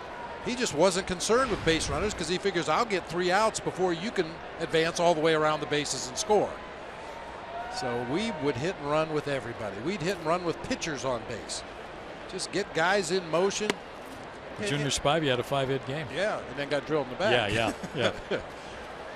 But, he was going to throw ground balls, so there's no sense in trying to play station-to-station baseball against a guy like that. You're just going to hit into a bunch of double plays. Get the runners moving, open up some holes in the defense. The count on Will Myers here has gone to 2 balls and a strike. Maddux, too, very seldom was he frustrated. But when he got frustrated, he'd take that cap off and wipe his brow and walk around. He did that so many times when he pitched against the Diamondbacks. It's the only team that he had, I think he was 3-11 in his career. Yeah. And, he had a couple of teams, I think he was 0-1, but the Diamondbacks were the only team that handled him. There's a strike. That was one of the highlights of my managerial career, of watching Bobby Cox throw his hat to the roof of the dugout one time. We ran so much on Greg Maddux that Bobby started to pitch out. And every time he'd pitch out, we were not running, and every time he'd throw the ball to the plate, we were hitting and running. Well, that trio, though, Maddux, Glavine, and Smoltz. And the umpire. Yeah. There's a ball down low. Can't forget about that. I remember watching games, and Javi Lopez would be sitting in the left-handed batter's box. He wasn't even behind home plate anymore. And if they hit his glove, it was a called strike. And what brings all this on is watching a guy like Greinke, who uses all of his pitches. And, it's been a struggle here early on, but he's mostly in command of each of those pitches. There's a foul out of play. Yeah, when he is in command, that's when he dominates. Yeah. And has a season like he did from start to finish last year. Obviously, it's been a little tougher this year, first 2 times out. But his stuff looks a little better tonight. His command looks a little better. Got some zip on that fastball in the low 90s. Seen a couple of good curveballs, a couple of good changeups. Last game after he struggled early on, then he got it together for the next 5 innings. And pitched much better. Now time is called by the hitter. First of 3 trips over here to San Diego.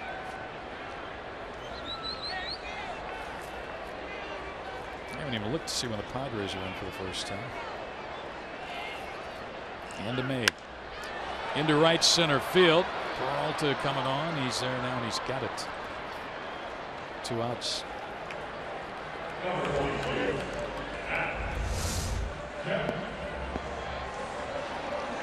Curveball looked like Myers was trying to go to the opposite field with that pitch, but just got underneath it and lofted that easy fly ball out to David Peralta for the second out. Here now is Matt Kemp, who twice has flied to Socrates Brito in center. Petco Park. First built this, I wasn't real sure if I was going to like it or not, but it's really a nice stadium. They did a nice job. They had a lot of construction going on. I think that was one of the problems outside of the ballpark. Yeah, they included the Western Metal Supply Company in the construction of the ballpark right down that left field line. Yeah, I agree with you. When they initially built this ballpark, I was kind of but as the buildings have filled in out there beyond the center field fence, it's really turned into a nice place to come to a ball game. First game ever here was in 2004, April 8th. One of the new items, and we're kind of moving over toward that right area and right center, is the San Diego Beach area. That used to be the sandbox out there. Just to the right of those palm trees right there. Yeah, the kids would play out there in the sand. The parents could sit up on the bank and keep an eye on their kids. There's a ground ball down to third. Lamb's got it. Fires to Goldie in time to get Kemp. Greinke's got his third 1-2-3 inning, a 5 innings pitch. We'll go to the 6th. Diamondbacks got to get the bats going. They're down a run 2-1.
Goldie and Peralta to face James Shields to start this 6th inning. Hey fans, when the D-backs win, you win at Papa John's. The day after every Diamondbacks win, you get 50% off your regular menu price online order at Papa John's. Enter promo code D-backs50 at papajohns.com. Sounds good to me. All right, let's see if these bats can get going against Shields. Burrito's 0 for 2. He struck out looking, grounded to short. And shows bunt, takes it outside. Like to get him on with that speed.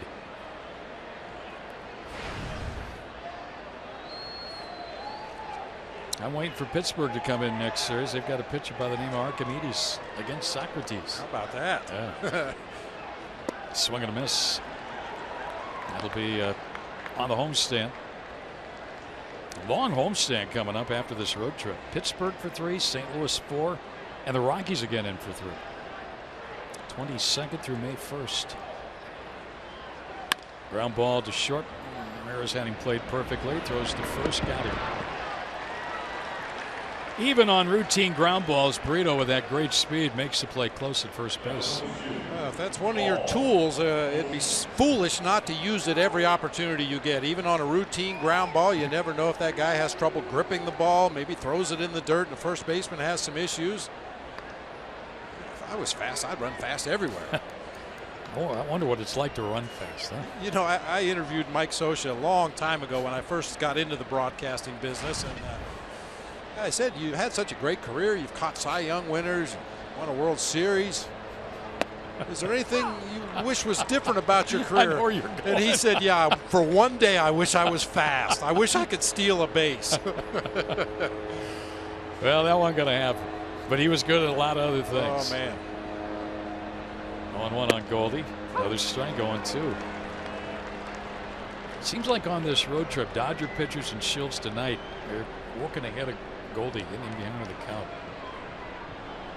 He's still good behind the count, but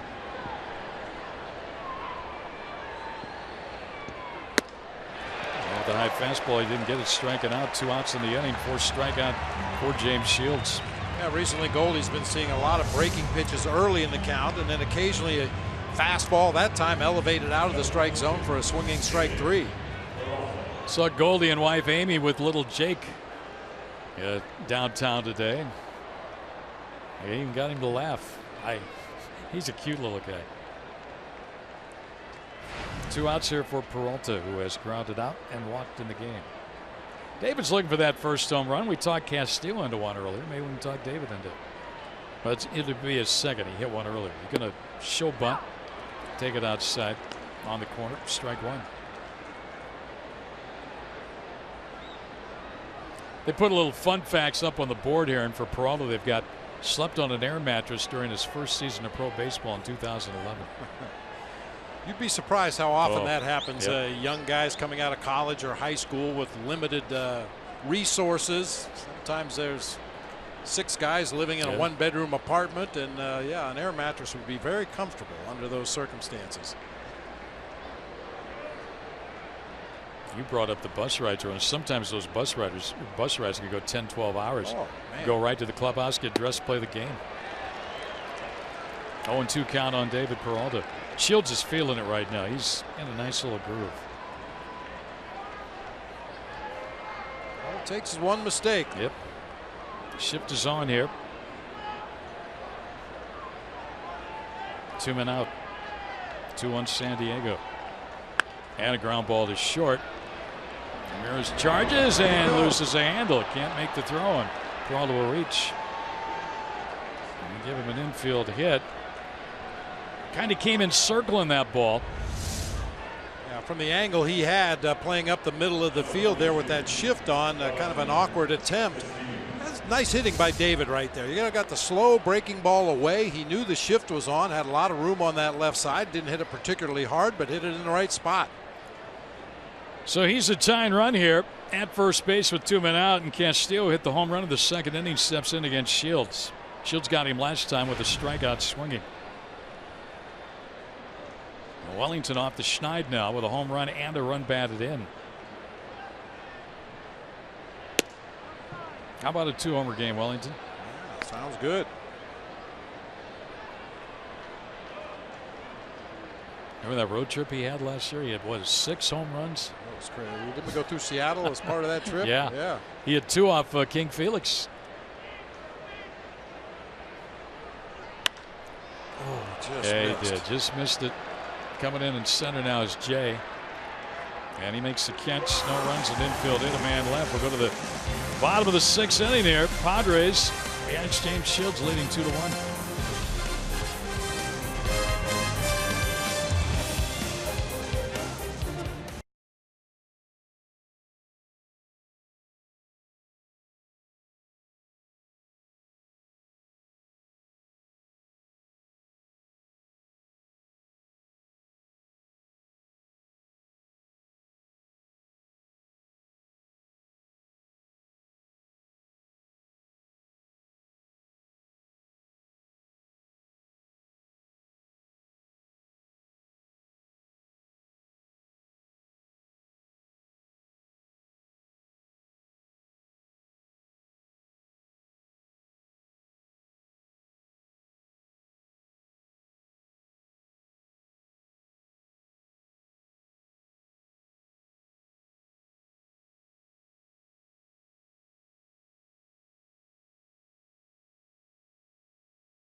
Diamondbacks season ticket holder for the 2016 season. Get tickets for the full season or choose from a half, series, or even a weekend plan.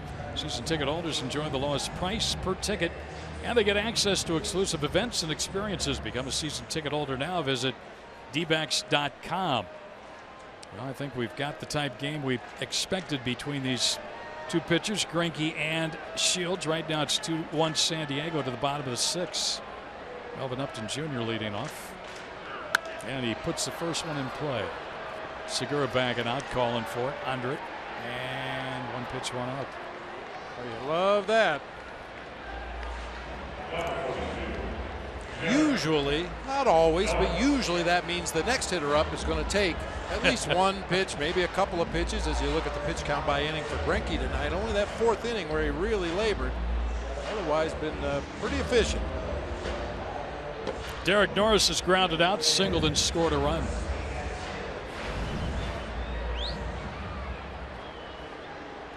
Norris was an all-star for Oakland back in 2014.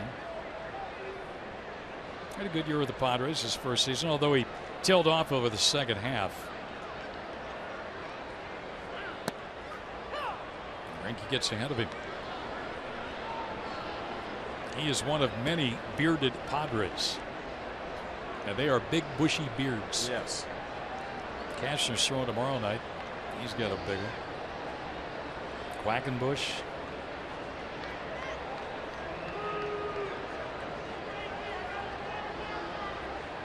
James Shields, some facial hair himself. I read something in a magazine or saw it online not too long ago that said the beard is going to be the mullet in 10 years. That's into right center. Let's see if Socrates can track it down. You betcha he can. Boy, he gets a great first step on that ball that's hit. And that won him that battle with Norris right there. Some guys just have the instincts to be a good outfielder, and I think that's the case with Socrates Brito. Of course, playing center field, you can see where the ball is on the plate. You can see whether the batter is a little in front or a little behind. That helps you get a good jump, but yeah, you're right. That first step is always right in the direction he needs to go to get to that baseball. Exciting young player. He didn't even play AAA ball. Went from AA to the big leagues last year. Made the big league club out of spring training. Now Spangenberg, left-handed hitter, takes strike one. Got a shot at Dave McKay there, who works with the Diamondbacks outfielders. And you know he has worked overtime this year with Chris Owings and Brandon Drury and Yasmani Tomas and some of his issues in left field. He never has to worry about Socrates Brito. Nope. Maybe just a little fine-tuning here or there, but he is an instinctive outfielder. Look at this nice, easy inning for Zach Greinke. 1, 2, 3, and only about 5 pitches thrown. So we'll go to the 7th. Diamondbacks need to get it in gear here offensively. Lamb will lead it off. 2-1 San Diego.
Hey, Diamondbacks fans, we're excited to introduce 1893 from the makers of Pepsi Cola.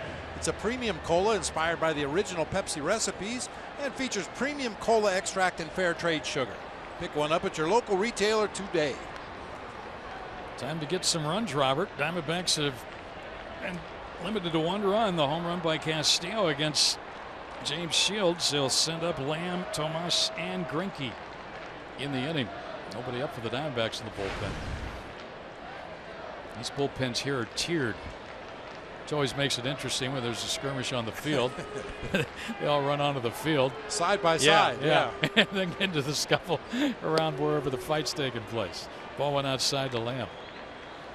Shift is on, but they put Ramirez, the shortstop, over at the third base position. Make it a little tougher to try and get it through that hole on the left side. Lamb checked his swing.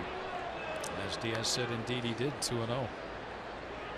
Jake has got an infield hit into the shift, and he has walked. Now Ramirez drops back to short on a 2-0 count. Strike. Yeah, that's the second baseman to the right of your screen there. That's how deep out into right field he's playing. That was like an I formation or something. Lamb trying to go the other way, fouled it back.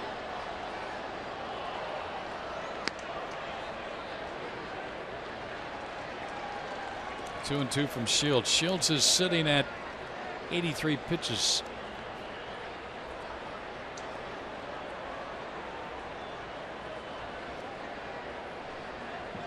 Of those have been strikes here tonight. Count goes full. Goldie and Lamb probably run more 3-2 counts than any other Diamondback. Goldie definitely. Yeah. And Lamb has really done a good job this year. Seeing pitches. Swinging and a miss, strike him out. And for Shields, number 5.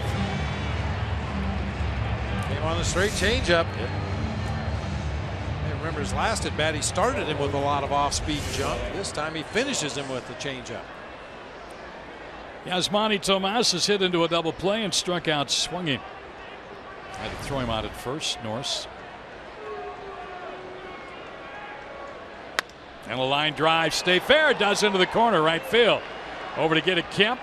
Plays a ricochet. Yasmani's on his way into second with a double. Right down the right field line.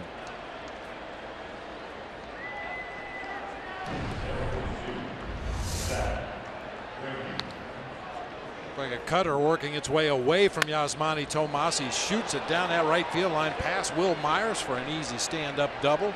Now Zach Greinke will take the at-bat here. Got a base hit his last time up back in that 5th inning. Tomas' third double. He visit with his fellow countryman out there, Alexi Ramirez, who's also from Cuba. Had a little friendly conversation. Didn't Hawk used to call him the Cuban Missile? Yeah. Hawk's got an unusual schedule this year. He's doing the road games, not doing the home games. Let's see if the Diamondbacks can put one on the board. Yeah, put her on the board. Yeah, apparently Hawk lives over in northwest Indiana, and it was really tough to drive to and from the home game, so he picked up the road schedule. I think the only home games he's going to do were opening day and the Cubs series. That'd be a good one to do.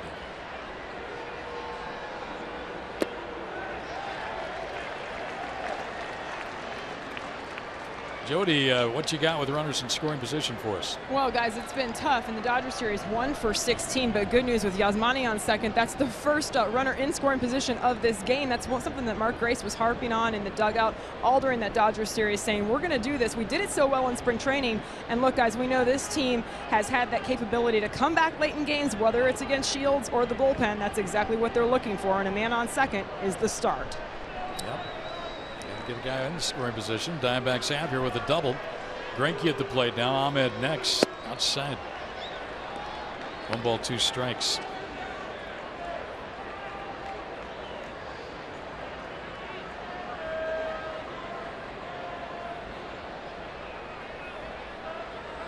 Shields' next pitch will be number 90 on the night. Shakes one off. Bounced up there. Boy, he barely came set on that last one. 2-2. That Dodger-Giants series started tonight. They're in the 8th inning. Kershaw, Bumgarner. Bumgarner gave up 7. 4 earned. Kike Hernandez got him twice. He's knocked in for it. 7-3. Dodgers leading the Giants. Yeah, including a leadoff home run to start the ball game for the Dodgers. Greinke hits it foul. Well, he got around on that one just a little too early.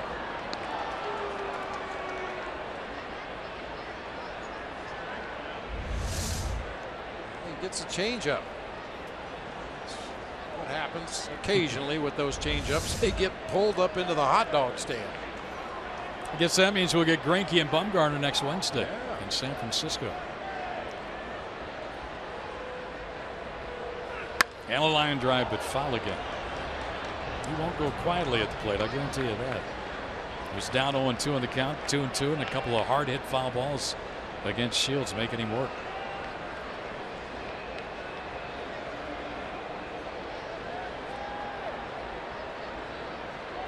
You got the Diamondbacks in their new gray uniforms and the Padres wearing the brown tops tonight. Colorful evening. Greinke in the air on the infield. Who wants it? Gone for by Amarista. Out number 2.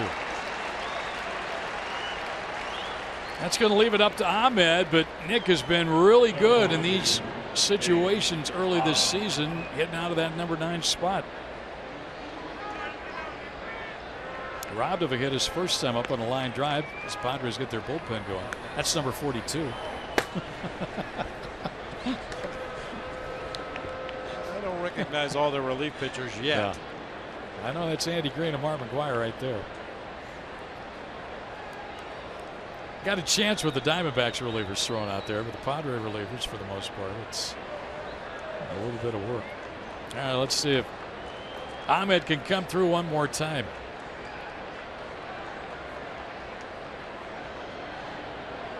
For 2 against Shields so far. And a line drive into the right field corner. It is fair. And will tie the ball game. Nick's on his way to second. He's got an RBI double, and Nick Ahmed one more time comes through for the Diamondbacks. We're tied at 2. Big knock. Wow, Nick has hit the ball hard that way a couple of times tonight. Was robbed of a base hit by the second baseman Spangenberg in his first at bat of this game, and this is our Chaz Roberts cool play of the game just inside the chalk down in that right field corner. Rattles around. By the time the Padres get it back in, the Diamondbacks have tied it up. And as hot as Nick is to start this season, he was just the opposite last year. He was cold as cold could be. You know, I think back to the offseason moves and bringing Gene Segura on board, and initially the Diamondbacks said he's going to play shortstop, and I think that was a real burr under his saddle. Nick Ahmed said, wait a minute here, I'm going to be the shortstop, and I'm going to show you why I should be the shortstop. Certainly his glove shows up every day, but completely different looking offensive player this year. So Ahmed ties the ball game. For Nick was his 7th run batted in. That was Villanueva, by the way, Carlos Villanueva in the bullpen for San Diego. That's what I thought. Segura hitless tonight. He fouls one off his foot. Third base set. And he's in the hole 0-2. He has flied to right, grounded to second, and flied to center. Well, let's see if he can get the hit and give the Diamondbacks a lead here. The Diamondbacks now have out-hit the Padres 6-5. 2-2 ball game here in the 7th. They tied it up.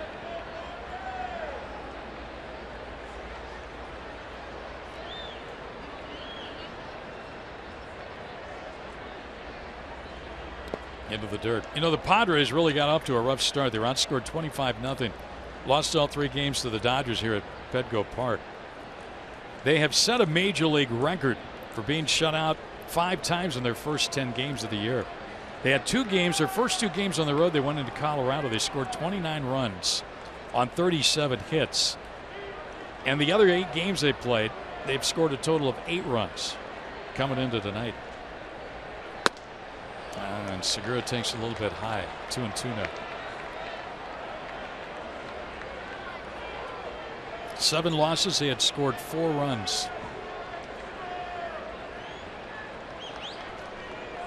And yesterday, the rookie Velasquez at the Phillies struck out 16 after the Padres had fanned 13 times against the Phillies the night before.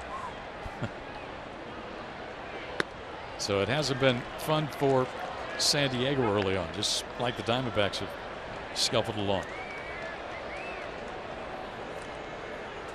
Welcome to the managerial ranks, Sandy Green. All right, Segura's run this count full now, baby. 3-2. Let's keep the line moving. Payoff pitch and a pulled foul past third. Probably a good thing that third base coach and first base coach more, I think, toward that box than the third base coach, but a lot of times that ball is hit directly into that box area, and that third base coach, as Matty Williams is out of it here right now. You see how far away. Yeah, Matty's trying to give himself an angle that if Gene Segura does get a base hit, Nick Ahmed can pick him up as he rounds third base. Matty may come over halfway down the line at third base, bringing that runner around the bag before either waving him on home or throwing up the stop sign. That's something interesting when your fans come out to the ballpark. I know you want to watch the pitch and you want to watch a batter swing the bat, but watch the coaches every now and then, especially that third base coach. Up and down that third base line, depending on the situation, picking up those runners coming around second and then around third. Fouled again by Segura. Remember Dave Clark? He walked a mile every game. I don't know who he's coaching. I remember when he was coaching with Houston at third base. He would walk past the dirt toward the outfield. He'd come almost to the home plate. Just keep walking and walking and walking. Matty's hoping to get that arm waving here. And Segura walks. Another good at bat by Segura. That's 4 walks now given up by Shields. 2 on 2 out for the rookie Brito. Here comes Andy Green, and that might be all. 102 pitches for Shields. You know he won't want to come out, but the manager comes out, Beebe. That's usually the telling tale, isn't it? Yeah, that's usually the tale. And if he was just going out there to have a quick talk with his right-hander, he probably would have ran out there. I don't know, talking it over. He might give James Shields a chance to talk his way into this ball game. A lot of managers will tell you that his ace has earned the right to try and talk him into staying in. James Shields has thrown enough innings to have earned that right. We talked about 9 straight seasons over 200 innings. Since 2007, he leads all major league pitchers throwing over 2,000 innings. 2001. Did you ever get a "what are you doing out here" from the big unit in the show? Yeah. Of course. Just came out to see how you guys are doing. Yeah, I want to get on TV. Well, let's see if Brito can solve Shields now. He's 0 for 3. Struck out, grounded to short twice. Socrates. Diamondbacks have tied it up here. 2 on 2 out. Bluff to second. No throw. Shelby Miller, Andrew Kashner here tomorrow night. A little earlier time. Thank goodness. 2 hours early. Swing and a miss, strike 1. I don't think he's going to get a fastball. Yeah, at least not a fastball he can get the bat on. Sometimes veteran pitchers like James Shields will show you a fastball off the plate inside or up above the top of the zone just to give you a speed and then not throw anything else at speed the rest of the at bat. Brito has knocked in a couple. And he fouls this one. Look out, folks. Past the Diamondback dugout. That's where a lot of the Diamondback fans sit in that area. Socrates will have to work here now. 0-2 against the veteran Shields. The last delivery was pitch number 25 on the inning for Shields. High pitch inning. Struck him out swinging. But the Diamondbacks tied on a Nick Ahmed double, scoring Yasmani Tomasu a double. And we'll head to the Padre half of inning number 7 here. A new ball game. Diamondbacks 2 and the Padres 2.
Season. Not only do they get discounts on concessions, but they have flexibility to trade in unused tickets for any game, including the upcoming series against the Pirates and Cardinals at Chase Field. Become a season ticket holder today. Check out all the amazing benefits at dbacks.com/advantage. Palm tree out there. Here at Petco. And Zach Greinke's first pitch to the bottom of the 7th to Alexi Ramirez is outside ball 1. The Alexis here, Ramirez and Amarista, and they've driven in the Padres runs. Second inning single by Ramirez and a 4th inning single by Amarista. They've been on base all 4 times between them. Grounded to third, should be an out here. Lamb throws to Goldie off the bag, but Goldie was able to keep the foot on in time to get that bag before Ramirez could get there. Out number 1. No surprise, he's so good at adjusting to those errant throws over there to first base. Shifting into foul territory that time, dragging the right toe across the bag to make sure he had the ball in the glove. Foot on the bag, gets you out. Here is Alexi Amarista. Looks like Wallace has moved out on deck to bat next for Shields. Ball went up high. Well, Houston won at home tonight 1-0. It was only fitting that Dallas Keuchel pitched and won that ball game. Keuchel last season at Minute Maid Park was 15-0 with a 1.46 ERA at home.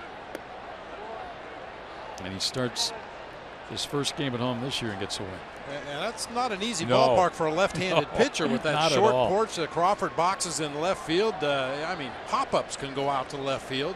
And he beat the Tigers. Big right-handed hitting ball club. You can swing it. Yeah.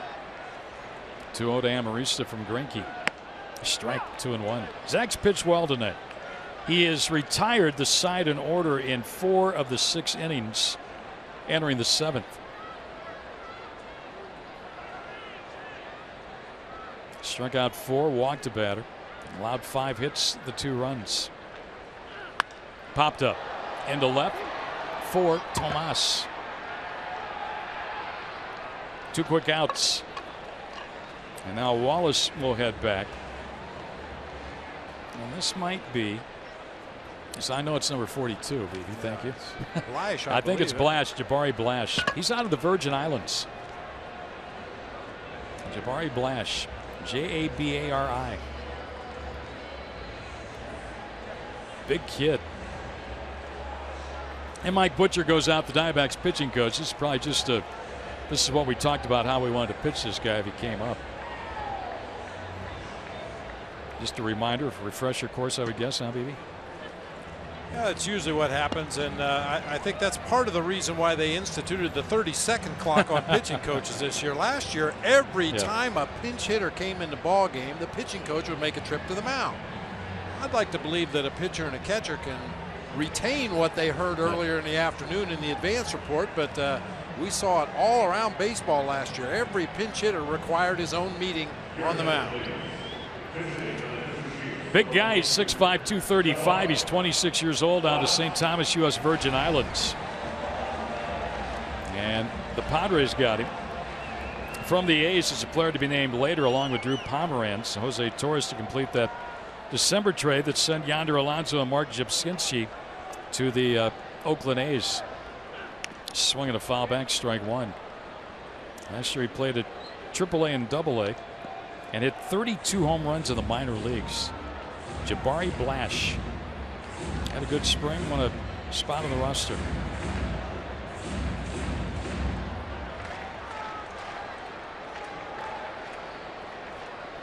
Went to Miami-Dade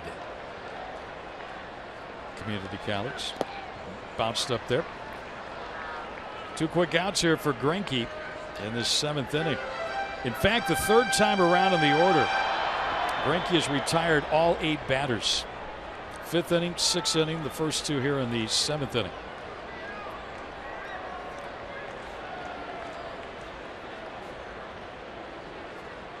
The 1-1 pitch. Towering fly ball foul. Well, this guy's got some size on him, man. He's a big man. It's always easy for guys with long arms and long legs to get that bat to the hitting zone quickly, but when they do, they generally hit it hard and hit it a long way.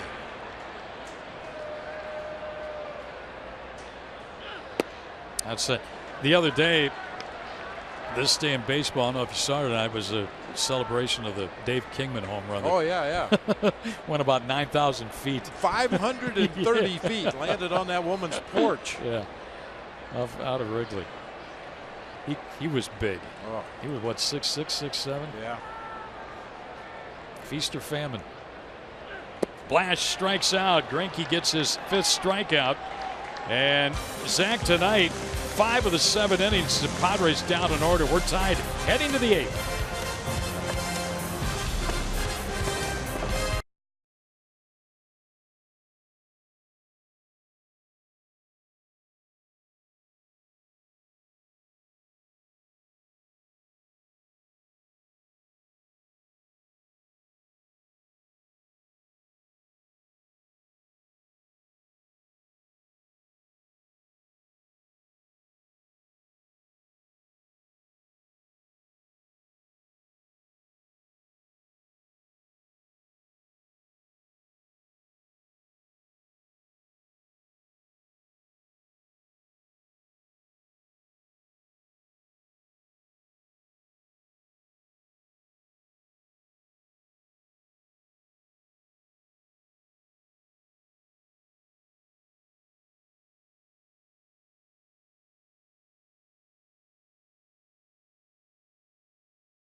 After the 8th inning.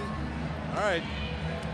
To stay up to date with the D-backs this season, when they are at home and on the road, check out Fox Sports Arizona's social media platforms on Facebook, Twitter, Instagram, and Snapchat, or as my partner says, the Twitter. The Twitter. Exclusive videos, photos, interviews, game previews, analysis, and interaction you won't find anywhere else. I'm sure Bert's getting a chuckle out of me reading the social media drop in. The Twitter. New pitcher for the Padres, Carlos Villanueva. There you go, right there. A selfie. Send it out. Villanueva replaces Shields. Shields threw 105 pitches, 65 strikes. There are the numbers on Villanueva. I should let you read that, Governor. You're on the Twitter and all that stuff. Yeah. I don't do a lot of twittering or tweeting or whatever it is, but I follow a lot. Well, you know what time it is. Goldie time. Chopper down to third. Nice play by Amarista and a nice pick at first base by Will Myers to get the out one away. Goldie swung at the first one. Boy, really nice play on both ends that time. Bare-handed attempt for Amarista coming in hard. You see him angling his body so he can just field and throw all in one motion, and Will Myers just got out of the way in time right there. And that's it. Villanueva throws one pitch. He did his job. Collects a nice paycheck for the night. Go shower up. That's to the dugout. They'll get a left-hander in here to face David Peralta.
Second through the 24th, and on Saturday, April 23rd, fans can pick up the A.J. Pollock bobblehead courtesy Arizona Sports 98.7 FM. Secure your tickets now at dbacks.com. Little A.J.'s got a room here at the hotel in San Diego.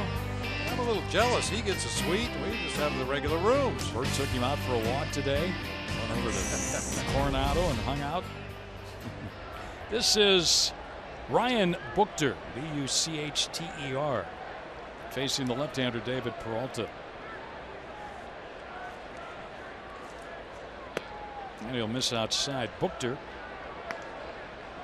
scoreless ball in 4 of his first 5 games on his first career opening day roster.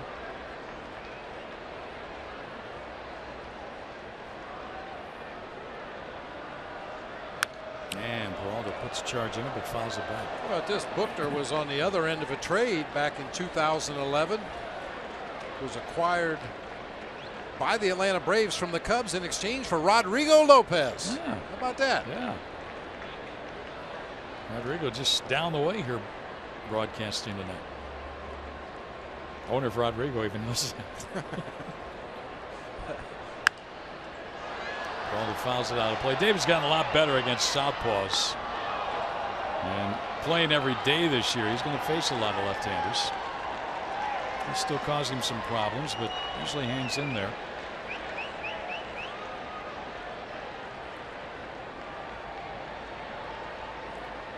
One out, nobody on. 8th inning and a tie game. Ooh, spins him around. 2-2. This might be the only man this pitcher faces.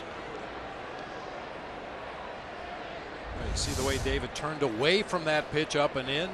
We've seen some guys recently kind of open up the front side and try to turn away from the ball that way, and that's when that hand and wrist area really get exposed.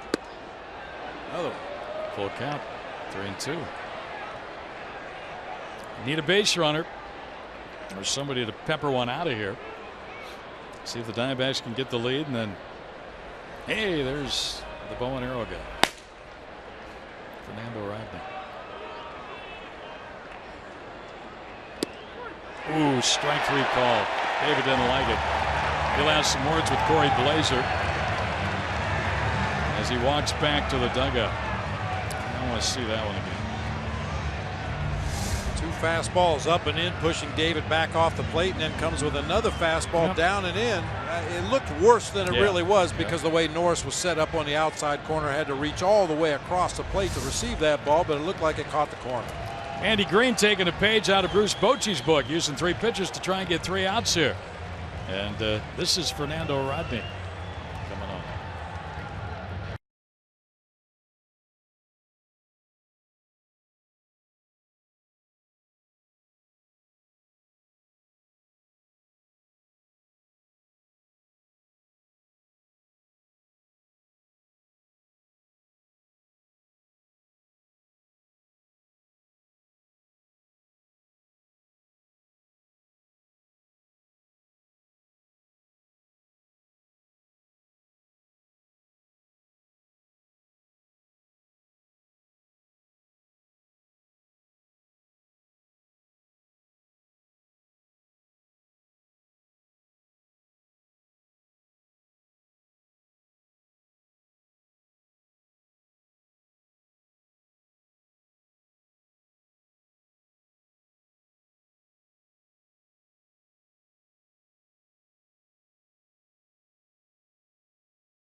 Wellington Castillo will be the batter against Fernando Rodney, the new Padres pitcher.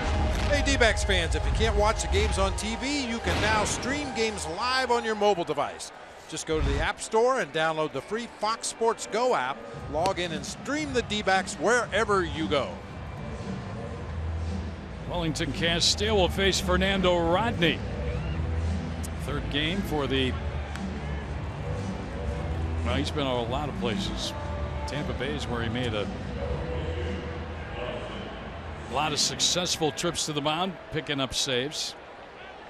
Castillo's homer tonight, his first home run, his first run batted in of the season. And he's a guy who shoots the bow and arrow into the sky. Well, let's see if Wellington can get something done here. He takes a strike. After the home run of the 2nd inning, Castillo has struck out swinging. He's flied to center. Rodney played last year with Seattle and the Cubs. He's had some big save seasons. Outside with Tampa Bay. With Detroit, actually had 37 saves in 09. 48 saves with Tampa Bay in 2012, with an earned run average of 0.60 and 74 2/3 innings. Following year, 37. And then 48 with Seattle in 2014. Swing and a miss. 1-2. A good changeup of his own right there. Throws in the low to mid 90s with the fastball. Some tailing, sinking action, and then real good changeup here out of a very abbreviated setup. Like a lot of relief pitchers, he throws out of the stretch all the time, but very little wasted movement. Just gets his sign, goes right into his delivery. 39 years old now, out of the Dominican Republic. And Castillo fights it off, fouls it back. Looking ahead to the bottom of the 8th inning, the Padres have due up the top of their order. Zach Greinke's gone the front 7. He's struck out 5. He's given up 5 hits, 2 runs. Tie ball game.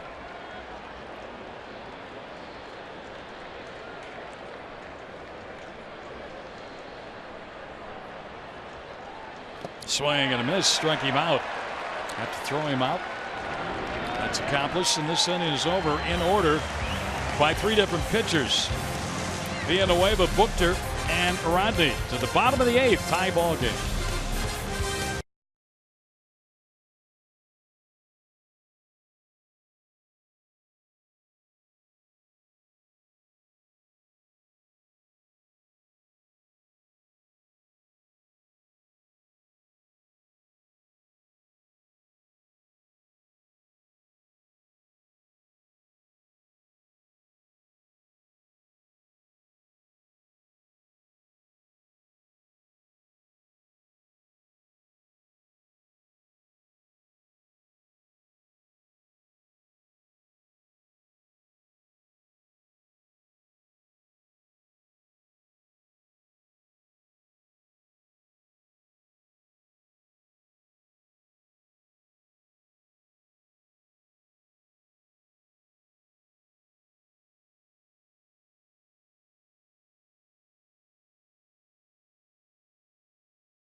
He's been outstanding here tonight. Yeah, he really has been. A little bit of a speed bump in that second inning when he threw a lot of pitches, gave up 3 base hits and a run, but stranded 2 runners. Other than that, he's been very efficient with his pitches. His stuff has been good. He's been all around the plate. Get him some offense. He's retired 10 in a row. 5 of the 7 innings, the Padres have gone down in order against him, 1, 2, 3. And it'll be John Jay, Will Myers, and Matt Kemp here in the last of the 8th. They're a combined 0 for 9 tonight against Greinke. As good as Zach Greinke has been tonight, I think the Diamondbacks have some activity. It looks like Daniel Hudson beginning to play catch out there just in case. Let me see, it's number 42. 42. Which is Huddy tonight. Everybody wearing 42 in baseball on Jackie Robinson Day. All right, Jay steps in to lead things off here for the Padres. And it'll miss outside with the first one, ball 1. This guy a good defender, and we mentioned he had a couple of 300 hit seasons, 300 batting average seasons. 300 hits would be a record. Yeah, there's no doubt about that. That's why I jumped on it quickly. He fouls this one back, but he's a good defender. He set a St. Louis record for outfielders with 245 consecutive airless games, 2011 through 2013. And you need a good center fielder in this ballpark. No question about it. It's not quite as big as it was when it originally opened. They moved the fences in out there in right field, but yeah, you still have to be able to cover some ground out there.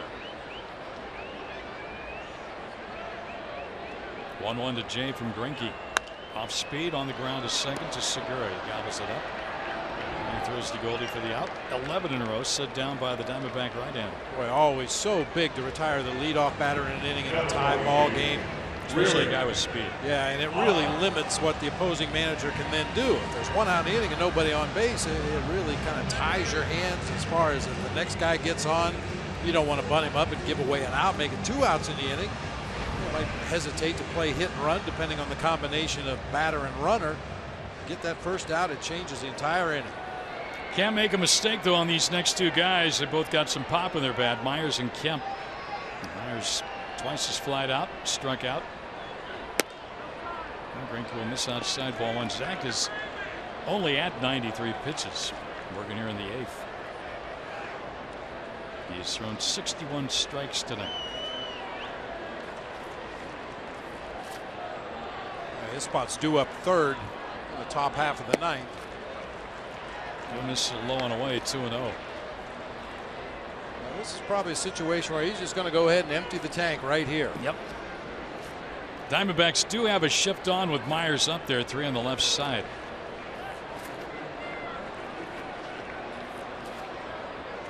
Shifts are commonplace around Major League Baseball these days.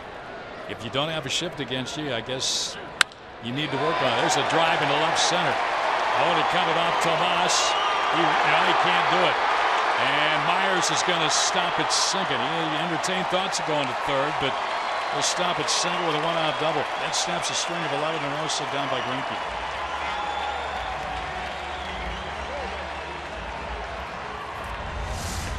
Ball was scalded into the gap in left center field. Got it up around belt high, and Myers was all over it. Got it off the sweet spot of the bat. That ball really carried out into the gap. Tomas tried to tackle it out there on the warning track. Fortunately, Brito was hustling over from center field. They were able to hold Myers to a double. Chip Hale comes out, gets the ball from Greinke, who will leave here. And the Diamondbacks will give the baseball to Daniel Hudson. With 1 out and a runner in scoring position in the 8th, we'll take a break. Come back and see if Huddy can get him out here.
.com at Bat app, stamped to the moment at any moment with game day, live game video highlights, Statcast news and more. Download MLB.com at Bat, the #1 app for live baseball on your phone and tablet. 2-2 ball game late here, and the new Diamondbacks pitcher is Daniel Hudson. Huddy comes on. Arizona Federal Credit Union pitching change. I know that starting pitcher, especially a veteran, doesn't want to give that ball up late, but Hudson gets the call from Chip Hale here. And now Greinke watches from the dugout. See if it's a tie game after 8. A very small sample size, but Matt Kemp 0 for 3 with 2 strikeouts against Daniel Hudson in his career. All right, here we go. The battle is on. Hitter pitcher. Greinke had set down 11 in a row before the 1-out double by Myers here in the 8th. Allowed 6 hits tonight.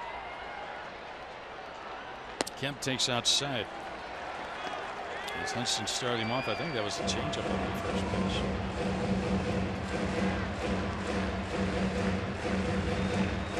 $28,955 here tonight. A Friday night in downtown San Diego. Kemp 2 fly balls to center, a grounder to third.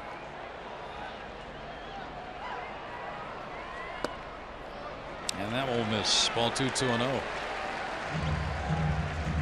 Kemp has not seen a fastball in the first 2 pitches. I mentioned earlier in the ball game, sometimes a walk is not the worst thing that can happen. You definitely don't want to give in to Matt Kemp here and pipe something down the middle of the plate. Much too dangerous a hitter for that. If you did walk him, it would potentially set up an inning-ending double play.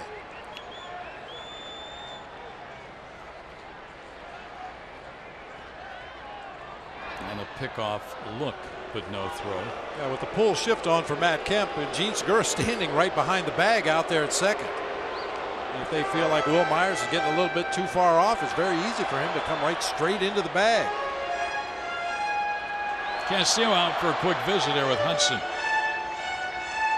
You don't want any miscommunication or misunderstanding. Too key of an at-bat in the ball game right here to a dangerous hitter.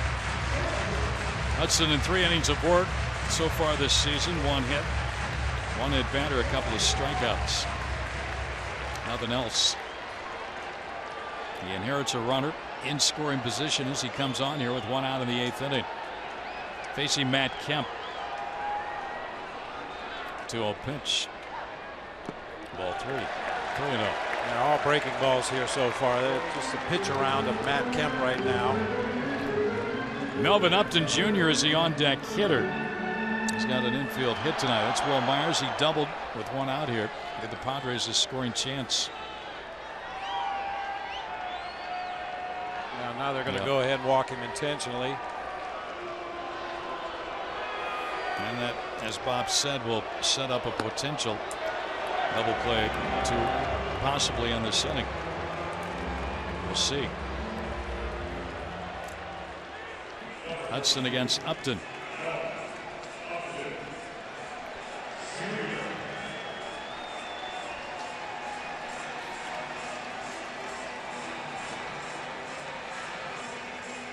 Upton's hit was of the infield variety back in the 2nd. He is fly to right, popped to second. Those are bats all against Greinke tonight.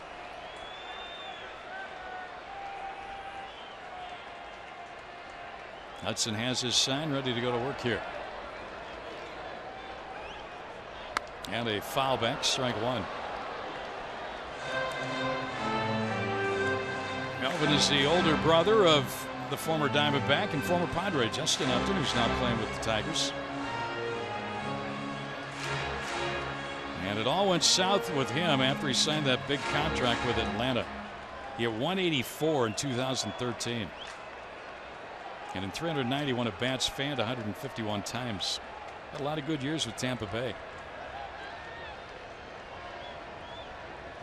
And another spin back toward the bag, but no throw by Hudson. Trying to shorten up the lead of Will Myers out there at second base a little bit. He represents the go-ahead run in this ball game, and if you can shorten up his lead by a step or two, maybe gives one of your outfielders a chance to throw him out at home plate on a base hit. Hudson off the rubber, now gets on. Ended up walking Kemp intentionally, and now time is called. Diamondbacks right now might lead the league in mound visits.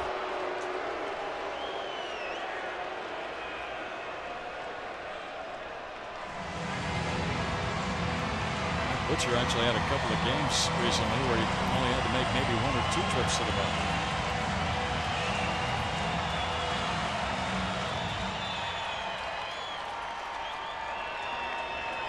Now we're set. And now the pinch. Fastball runs inside. 1 ball, 1 strike. Close game here, huh? Can't get any closer than what we are. 2-2. Padres have 2 on and 1 man out of the 8th inning. Trying to get the lead. And a foul lifted out of play by Upton. This is more breaking balls than I've ever seen Daniel Hudson throw. First pitch of the sequence here to Melvin Upton Jr. was a breaking ball. Came back with a fastball. Another breaking ball there on the 3rd pitch. The first 3 deliveries to Matt Kemp were all sliders. Of course, he was trying to pitch around him in that particular at bat. We're used to seeing Huddy come out of that bullpen throwing flames. And if we're used to it, you know, the opposition, they know what is coming. Fastballs, but not in the sequence.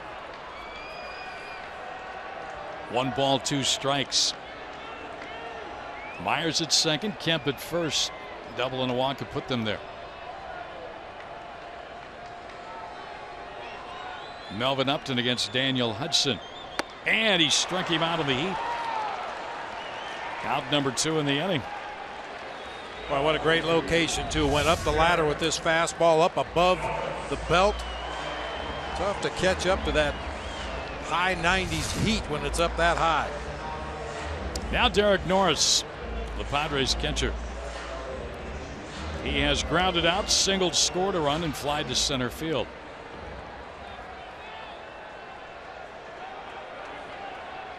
Another dead fastball hitter. See if Huddy starts him with a slider.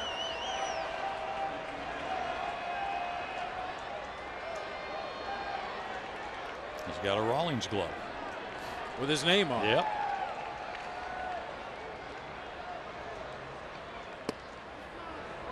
This is outside.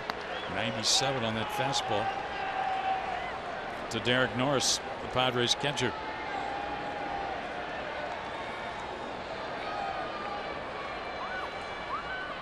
The Diamondbacks trying to get to the 9th inning in a tie game. Padres trying to get the lead going to the top of the 9th. 2 on, 2 out. And too low. 2-0.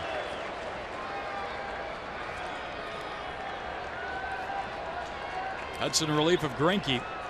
Zach went 7 1/3 tonight, 6 hits. He watches in the dugout. Fan 5, walked a batter through 95 pitches. 62 of those were strikes. Dangerous pitch coming up here for the Diamondbacks. Count is in Derek Norris's favor, 2-0. Usually an apparent fastball count. We know Daniel has a really good fastball, but Derek Norris is aware of that as well.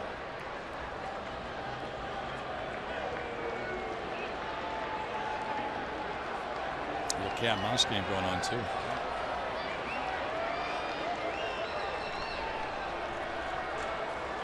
Now we're ready. Swing and a foul bag. Well, didn't get a fastball. Got a change up there on the 2-0 count.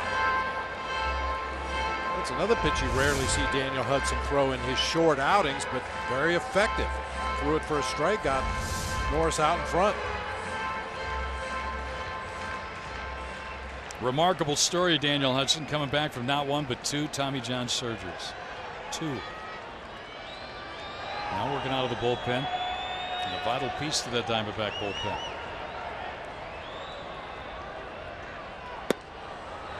Three and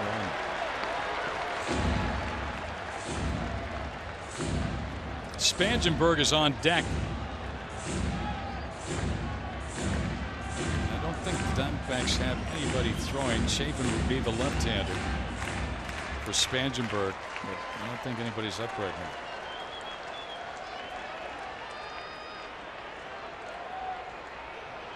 3-1 count with 2 on and 2 out. Swing a little dribbler at the plate. Foul ball. Oh, that was close. Wellington got up quickly and tried to keep that ball fair. Yeah, keep in mind, fans, the plate itself is in fair territory. So if that ball was over home plate, it was a fair ball. It pounds it down in the dirt behind home plate. Yeah, it looked like the spin on the ball may have brought it back toward Wellington Castillo just enough to get it off home plate and make it a foul ball. That would have been a nice out. Oh, huge out. Instead, the count is full, and now the runners will leave. Myers off second and Kemp off first. 3 balls, 2 strikes in the hitter. Derek Norris, Daniel Hudson, the Diamondback pitcher. Tie game in the 8th. Here we go.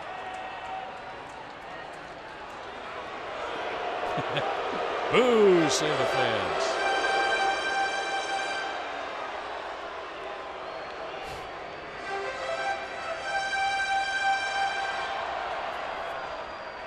Here we go again. Number 2.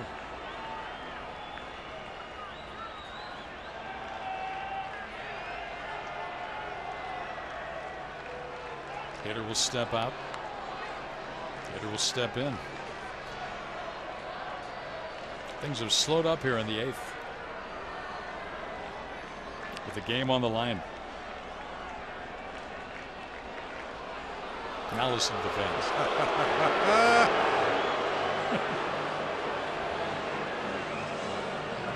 I'll see if Wellington Castillo even gives a sign now when he goes back behind home plate. I talked to Bert about this the other day. I'm not a big fan of that, not giving any sign at all, because your middle infielders don't know what pitch is coming.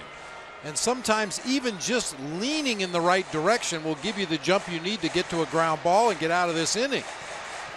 So let's watch Wellington Castillo on a 3-2 count.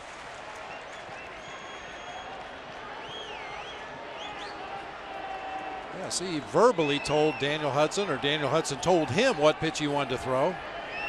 And a ground ball to short. Ahmed charges, gets a nice hop, throws.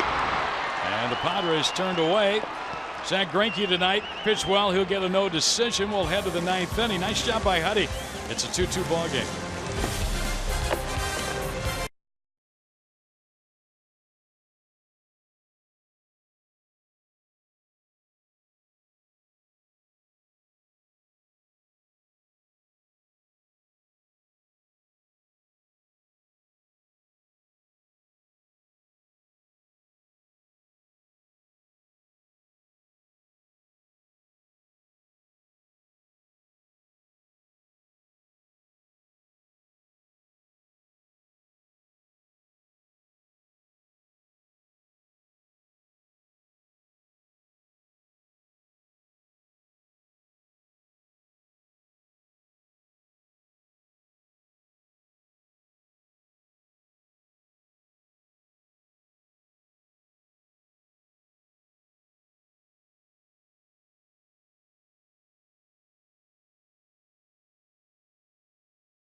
Tie ball game at 2.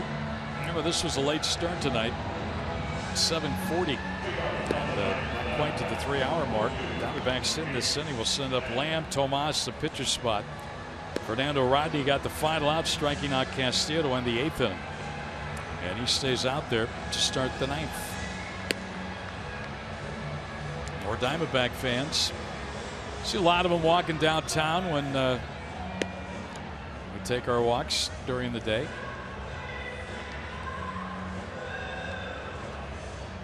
Fernando Rodney. Don't you just want to reach and straighten that cap out? Oh.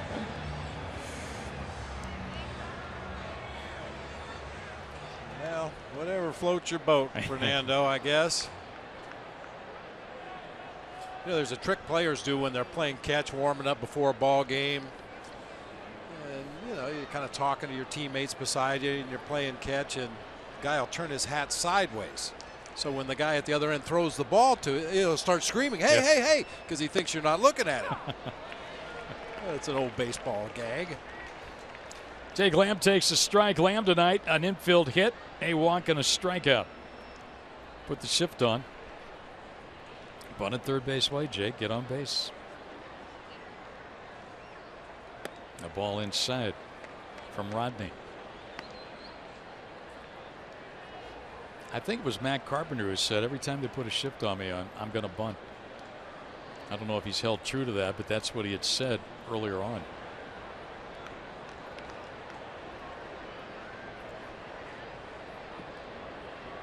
And a ground ball to short. This is going to be a hit, I think. Yeah. No throw by Ramirez. Nice job by Lamb to start the inning. Nice job by Jake. Good job of hitting there. He hit it to the perfect spot where even if Ramirez comes up with that ball and throws, he's not going to get it. Yeah, that's going to be too tough of a play to make. He is running full speed toward that third baseline. He backhands the ball. There's no way he gets enough on that throw to get across the diamond in time to get Jake Lamb. What do you think about a pinch runner in a tie game late? Jake does not run particularly well. You do have Chris Owings available on the bench over there. And Yasmani's got a double. He struck out his first at bat. He hit into a double play. would you bunt him here? I don't know if Yasmani can bunt.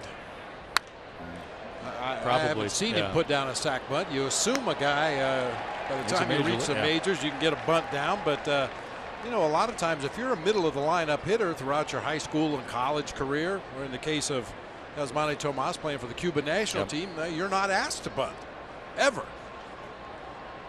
I knew it was a far-reaching question, and I didn't think he would be, and he wasn't on that first one. He pops this one up on the infield. And Spangenberg on it. And that's out number 1. I think this is Goslin. Yeah, Goslin coming up now as a pinch hitter. So that runner stays at first with 1 out. Not a good at bat. At least want to advance the base runner there.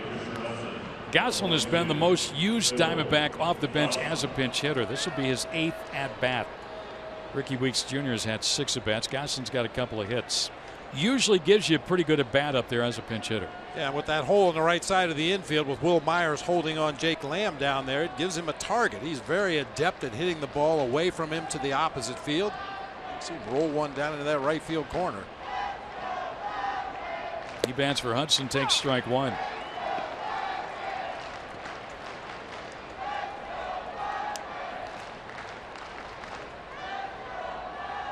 Ziegler and Clippard are in the Diamondback bullpen.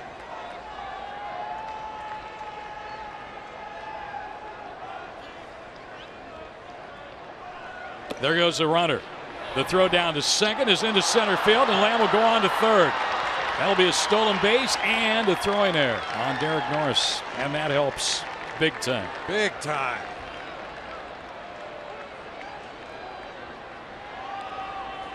You rarely see Jake Lamb attempt to straight steal a base, but he got such a big jump that time. I think Rodney leans a little bit before delivering that ball to home plate. Derek Norris, to try to make up some time, just threw from his knees. That ball really tailed on him. Last year, the infield comes in here. Norris threw out 38 runners trying to steal against him. Goslin now with the infield in. Go ahead run at third. And a dribbler up the first baseline. The run will come to the plate and score. And Goslin's safe at first. And the Diamondbacks get the lead. I don't know why Myers even threw it. There was no way he was going to get it because Lamb was on the break as soon as that ball was hit by Goslin. 3-2 D-backs.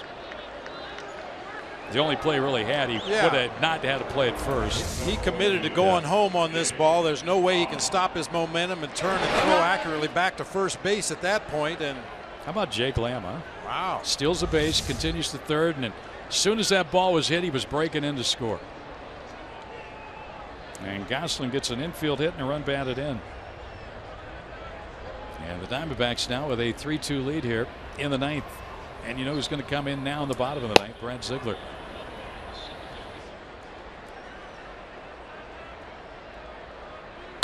And a tapper back to the pitcher. Rodney will throw to second. They get the out there. Goslin slides straight into the bag and knocks down Ramirez, who can't complete the throw. He wasn't going to anyway. 2 outs in the inning. It really becomes a touchy subject now on that slide. And I think they're going to talk about this, aren't they?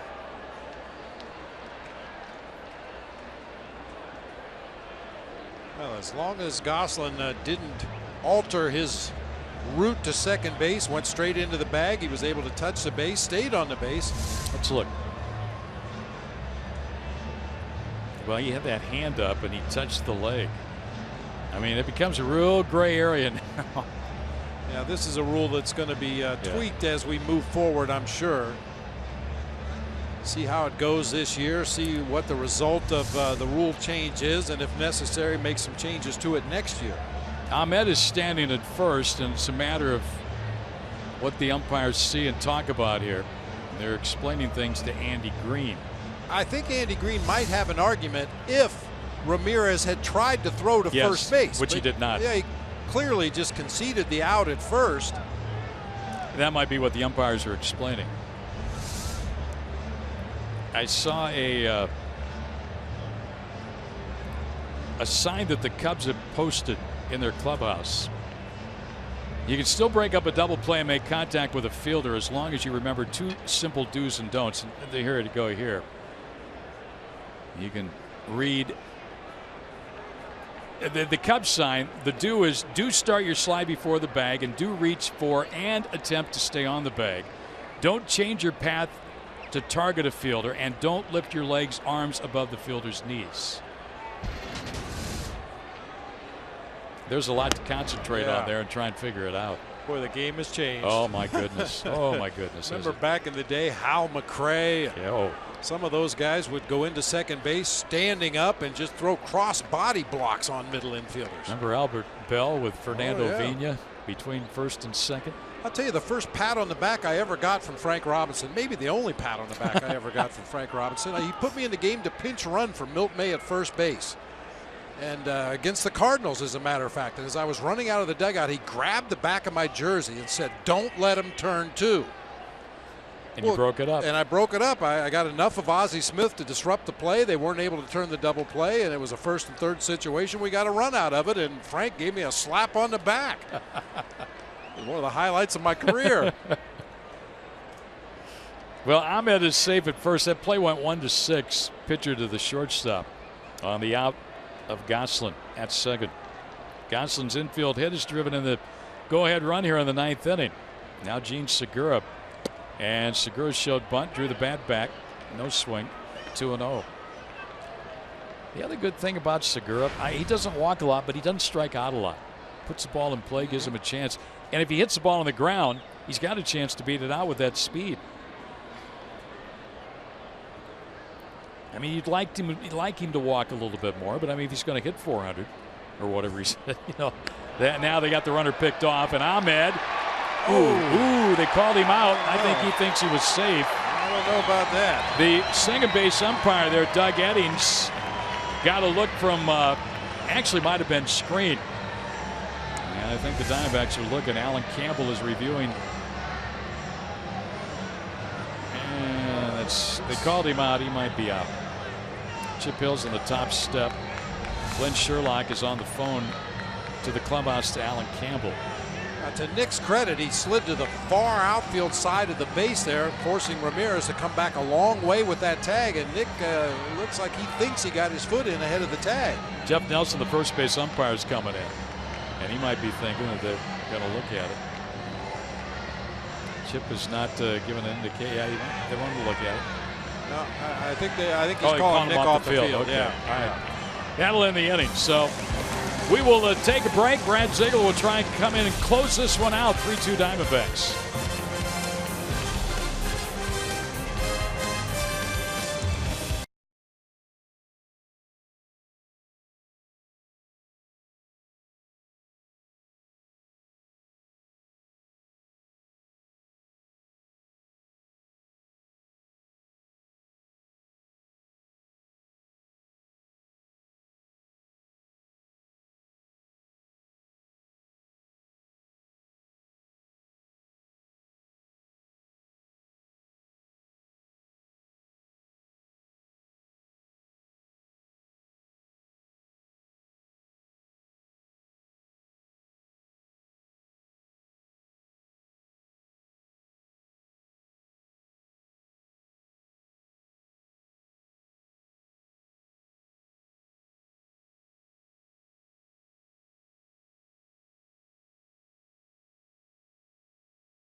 A 3-2 Diamondbacks lead over the Padres, 9th inning, to try and close this one out. Ziegler has converted 29 consecutive saves, a new Diamondbacks record. He's tied with J.J. Putz. It'll be his 5th game. He's got a save. Ziegler in his last 16 games against the Padres, 1-1, 6 saves and 7 opportunities, and a 1.06 ERA. 21 career games here at Petco. He's held the Padres scoreless in 18 of those 21 games. 3 earned runs in 19 1/3 innings here in this ballpark. Going to get a lefty Spangenberg, and then the Alexis, Ramirez, and Amarista. And this trio has done some damage against the Diamondbacks tonight. Spangenberg has scored a run. Ramirez and Amarista have each driven in a run. And the first pitch of the ninth is a strike, 0-1. He's not your flamethrower. He is completely different than most relievers that close ball games in the major leagues. Yeah, but I really like the tail end of the Diamondbacks bullpen too. When they have a lead. You get 3 different looks. You've got Tyler Clippard throwing straight over the top, then Daniel Hudson low 3/4 flames, and then Brad Ziegler all the way down underneath. The 1-1. Spangenberg back up the middle, and then almost got Ziegler. Base hit to start the inning. Boy, he ripped that ball. Ziegler's heart's a pounding right now. Well, you know what? He gets a guy on base and sets up the double play ball for him. I like the way you think, Governor. Yeah, that ball was really struck well right back over the rubber. Just maybe got it up a little bit too much. When Brad keeps that ball down, he always has a little bit more sink to it. Gets those ground balls he's looking for. So that's the tied run on base and the potential winning run to the plate. Alexi Ramirez, who's got an RBI single. He's walked grounded to third. 0 for 5 lifetime against Ziegler.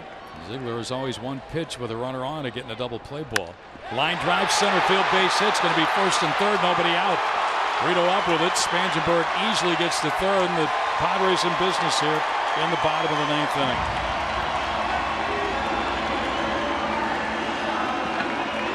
Boy, 2 Rockets.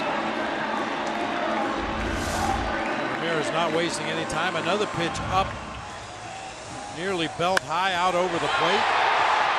Solid contact by the first 2 Padre hitters against Brad Ziegler. That's something you don't normally see. That Chip Hale's going to come out. One of the things he'll talk about is the defense. First and third here. Padres with, excuse me, that's Mike Butcher. I'm sorry. Everybody's wearing 42 tonight. It just gets a little confusing from time to time. There's Chip. 2 line smashes to open the inning. One by Spangenberg, one by Ramirez, and now Amarista. Now's where you need that tapper right back to the mound. Freeze the runner, maybe at least get 1, maybe 2. Maybe somebody will make a base running mistake. Watching Ahmed, he's in. Segura, well, he's backing up a little bit now. He's still looking at the dugout. Where do you want me? Where do you want me? He looks to the dugout.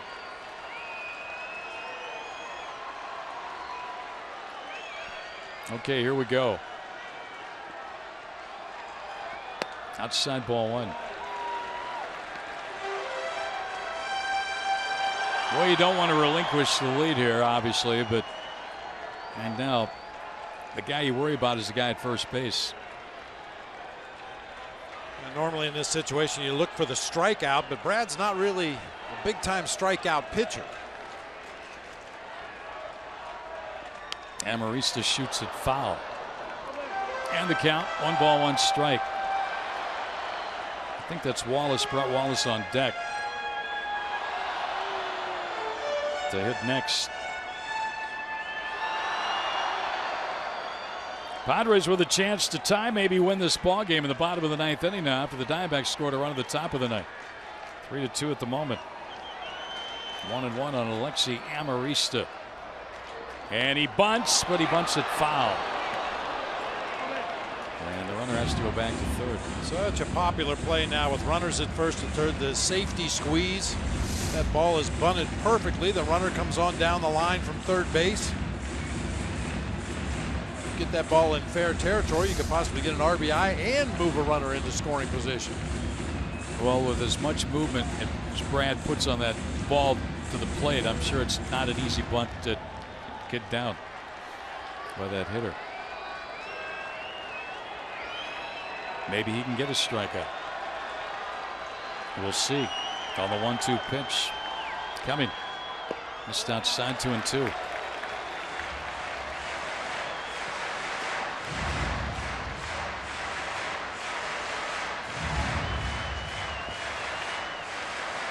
Glenn Hoffman, third base coach, flashing the signs for the Padres. And that's the man who's carrying the potential winning run. He's at first base, Alexi Ramirez. Spangenberg opened the inning with a single. He raced to third on the single by Ramirez, and now Amarista. And he struck him out. The runner goes to second, however. And there's one out of the inning. Well, Ziegler did get a strikeout, but Ramirez got to second on the steal.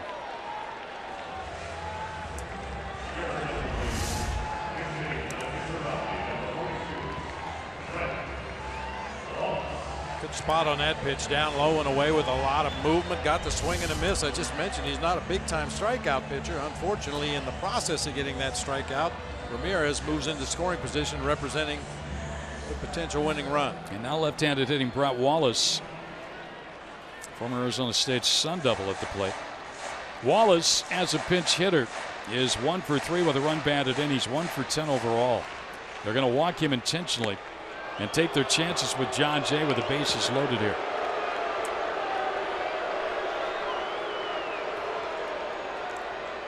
So Wallace will receive the intentional pass. And John Jay, who is 0 for 4 on the night, will come up, try and be hero for the Padres. And the Diamondbacks, Ziegler. Brad Ziegler will see if he can get a game-ending double play ball to get the Diamondbacks a win. Nothing's ever easy right now, is it? Never. Well, Brad so adept at getting that double play grounder, and this walk sets up the potential for a double play if he can get that ground ball he's looking for. So Jay, who is 0 for 4, he's flied to center, popped to short, struck out swinging, grounded to second, will be the batter. Goldie at the mound, and Castillo will join Goldschmidt and Ziegler. How about a nice 1-2-3 double play to end it? Or a 6-4-3. Any of the above. Yeah. This crowd, many of them getting to their feet, those who have stuck around on this late night in downtown San Diego. Jay against Ziegler. Swing and a miss, strike one. Boy, that ball had a lot of movement right when it got to the plate, and Jay swung over it. Good change up to start the sequence.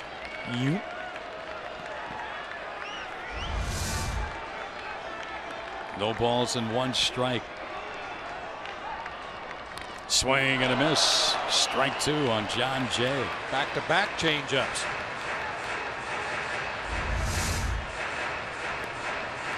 Brad, when he first came over from Oakland, he couldn't get left-handers out. He worked on that changeup over and over and over, and it's become a big pitch against the left-hander for him. Can he dial up a second consecutive strikeout here? Jay digs in. Just missed outside. Tantalizing pitch for a hitter, but Jay laid off. 3 in a row. 3 mid-70s changeups. That time tried to lead Jay out of the strike zone.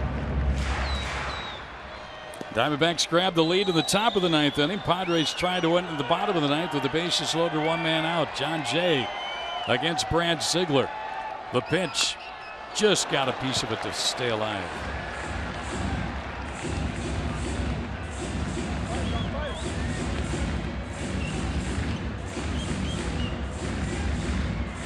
That tells you how much confidence he has in that pitch. 4 straight changeups here to John Jay.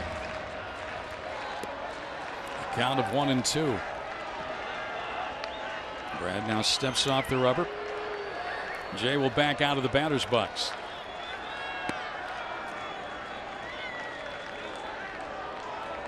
Spangenberg, Ramirez, and Wallace, the base runners. Now we're set. 2-2. Again.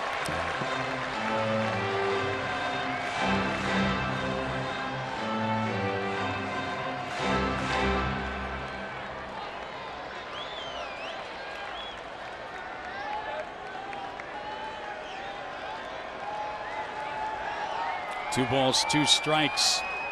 And a ground ball to short. Ahmed to Segura to Goldie. Diamondbacks win it. Grant Ziegler dials up his specialty, the old double play ball. And the Diamondbacks walk away with a victory here tonight as they beat the Padres by a score of 3-2. Whew, breathe, Governor, breathe. Wow, what a ball game. Well, it was all set up by the intentional walk to load him up, set up the double play ball. And Jay Oblige hitting it to Ahmed. A nice little shovel to Segura. And an easy toss to first. And Jay, even with that speed, could not get down the line in time. And the Diamondbacks strike first here tonight with a nice 1-run win.